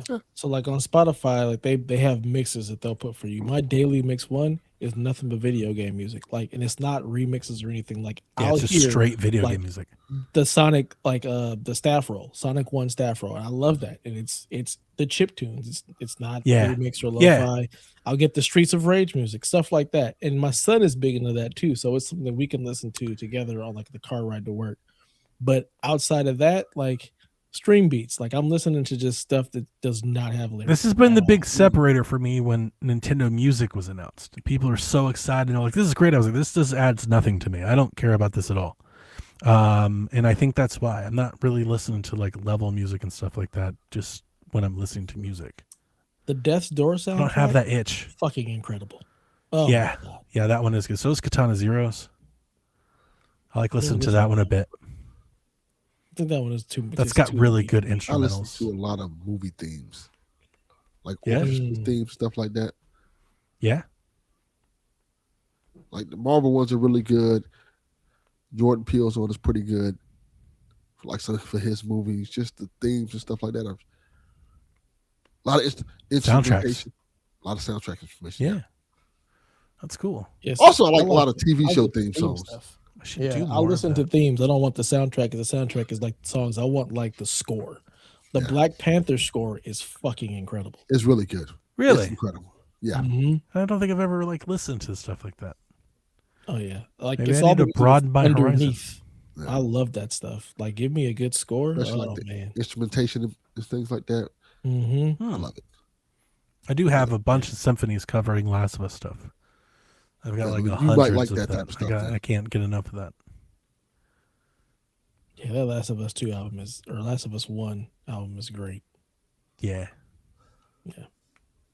And we're picking that up when I went to. I forget which song it is. I think it's All Gone or something. It's the one that has that violin solo. And I have no idea the names of any of the tracks. it's a It just big one. goes Every time on. it does, man, it gets me misty eyed. It'll choke me up. And I came across a Reddit the day I found the video. It's like an orchestra covering it, like a symphony. And the first comment on the Reddit was, "This is what it would sound like if music could cry." And I was like, "Oh my fucking god, you fucking nailed it! That's exactly what this sounds like." I love that. I do love that. That's like the one that like stays somewhat in rotation. I'm actually probably catching that once a month or so. But I'm just not listening to much video game music. Maybe I need to do more. Man, I remember when Jason and Lucas did Flex the Post and they did the Oski remix, which Yeah. would always be like remix video. I found a lot of stuff. I would that just liked skip from that one. too. That for me, like, yeah, I'm just next. Wow. Yeah. Like whatever that bone is or it, like I don't think I've ever had it. Like I'm not throwing a stone at all. I'm actually wondering, like, maybe I should just try it to see if I do. But like just in my head, I'm thinking like, all right, I'm sitting at work and I'm trying to think of like listening to like Emerald City or some shit. Like I'm like, that just feels weird. I can't just be like listening to Streets of Rage while Shit, why doing not? Excel Streets spreadsheets. of Rage is awesome. Yeah, I have no reason to think that. I just do. Like, I don't know where that comes from, but for some odd reason, the picture doesn't line up with the soundtrack. Like, it seems like a bad fit.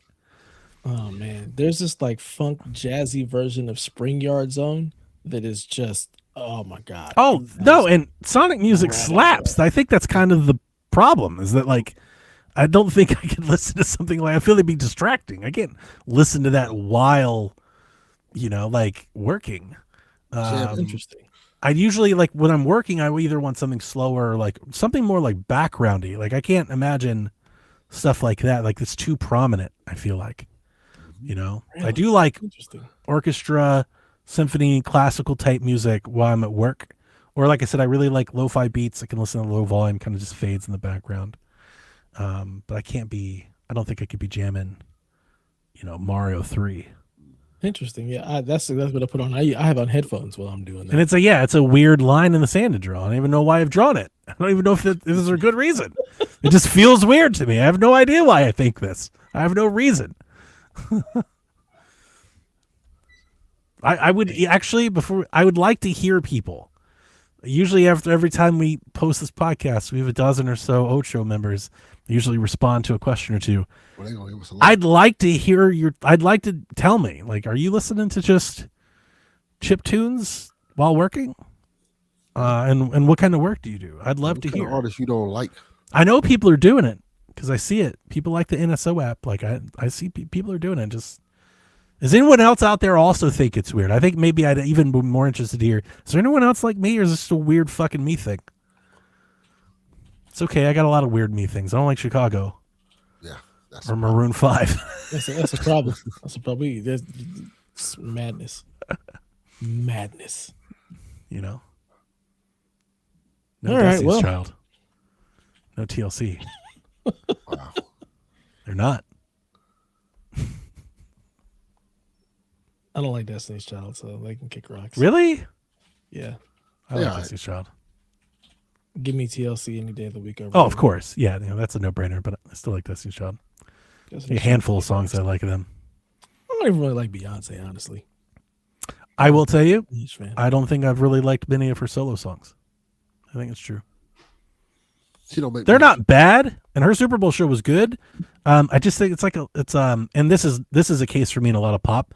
Sometimes it's a little corny, and I don't really usually vibe with that sort of kind of simple kind of stuff. Yeah, and that stuff plays. There's like the Taylor stuff that I don't like. It's that stuff. It's like her real catchy kind of simple pop. Like I don't like that. Yeah, I'm not. She's all right. She's not my type of music, but I get why people like her. Yeah, I'm not I a single don't. lady. Yeah. She don't make music for you. Yeah. All right. Well, people, let Donnie know if you're listening to chip tunes and things, and we can chastise him for it later. I don't know. Who else hates Maroon 5? Yeah, that's a good question. Who hates Maroon 5 in Chicago? I'm sure there's plenty of people that hate Maroon 5 in Chicago. Probably a lot. Yeah. It is what it is. But Or who hates Lil Wayne? Yeah. Because Even see, that's better. the thing. Wayne sucks. Because I know there's a part of our audience that's very young. Dude. So they might like Lil Wayne. I'm telling you, they came after me. They came for me. I was like, dude, this is garbage. And people were like, you need to watch your mouth. I was like, over this? Like we're get watching out. this. There's We're watching the the door. same show, right? This is ass. Yeah. 2 packs of ass, as Delvin would say. And they were like, Rushmore. I was like, Rushmore? Yeah. You're crazy. Like, I'm not even I'm nobody to speak on the Rushmore of rap. But even I think that's outlandish. It's People were saying, I was looking at people saying, out of pocket. Lil Wayne is threatening us with new music. That's exactly how it feels. Facts. Yeah. Exactly. I forget who it was, but I'll never forget that because I was in all kinds of shock. I was like, man, the game's falling off a lot harder than I thought. If you think he's on the Rushmore. Yeah. Rushmore? There's a reason people. I feel like I could name 20 people that I'd put ahead of that. There's a reason people getting excited for 50-year-old rappers rapping again. Yeah. The ones that are out now. Nelly included. Suck. They're like, hey. They're like, oh, Nas dropped a new album. Let's go listen. Like, oh, yeah. Yeah. Because that's when people could actually rap. There's a reason why he's lyricism. winning Grammys again. Like, hey, get it out. The rap game ain't got no I didn't know struggle Nas in it released new anymore. music. It's terrible. Yeah. Oh, yeah. Yeah? Is that He's like I don't think he ever stopped and releasing he's like, music. okay. back. Like, people are like, yeah, Nas is good again. Ooh, send me a couple We're songs. seeing him in concert this summer. Yeah, Send me a couple he songs. was on Jimmy Fallon. Was that? I said, yeah. Him and AZ, right? Yeah. Send me a couple singles. Man, the Firm album was great. I don't care what It nobody was. say. It was. That Firm album was dope. Yes, it was. I still listen to Phone Tap. Great song. As you should. Yeah. All right, well, we made it. Until next time, ladies and gentlemen, please play some video games. Nobody sleeping in the middle of the bed. The middle of the bed is only where you do the business. But when everybody's ready to sleep, it's the side of the bed that can't be beat. It's the middle of the bed where lovers meet. But when it comes time to slumber, it's the edges.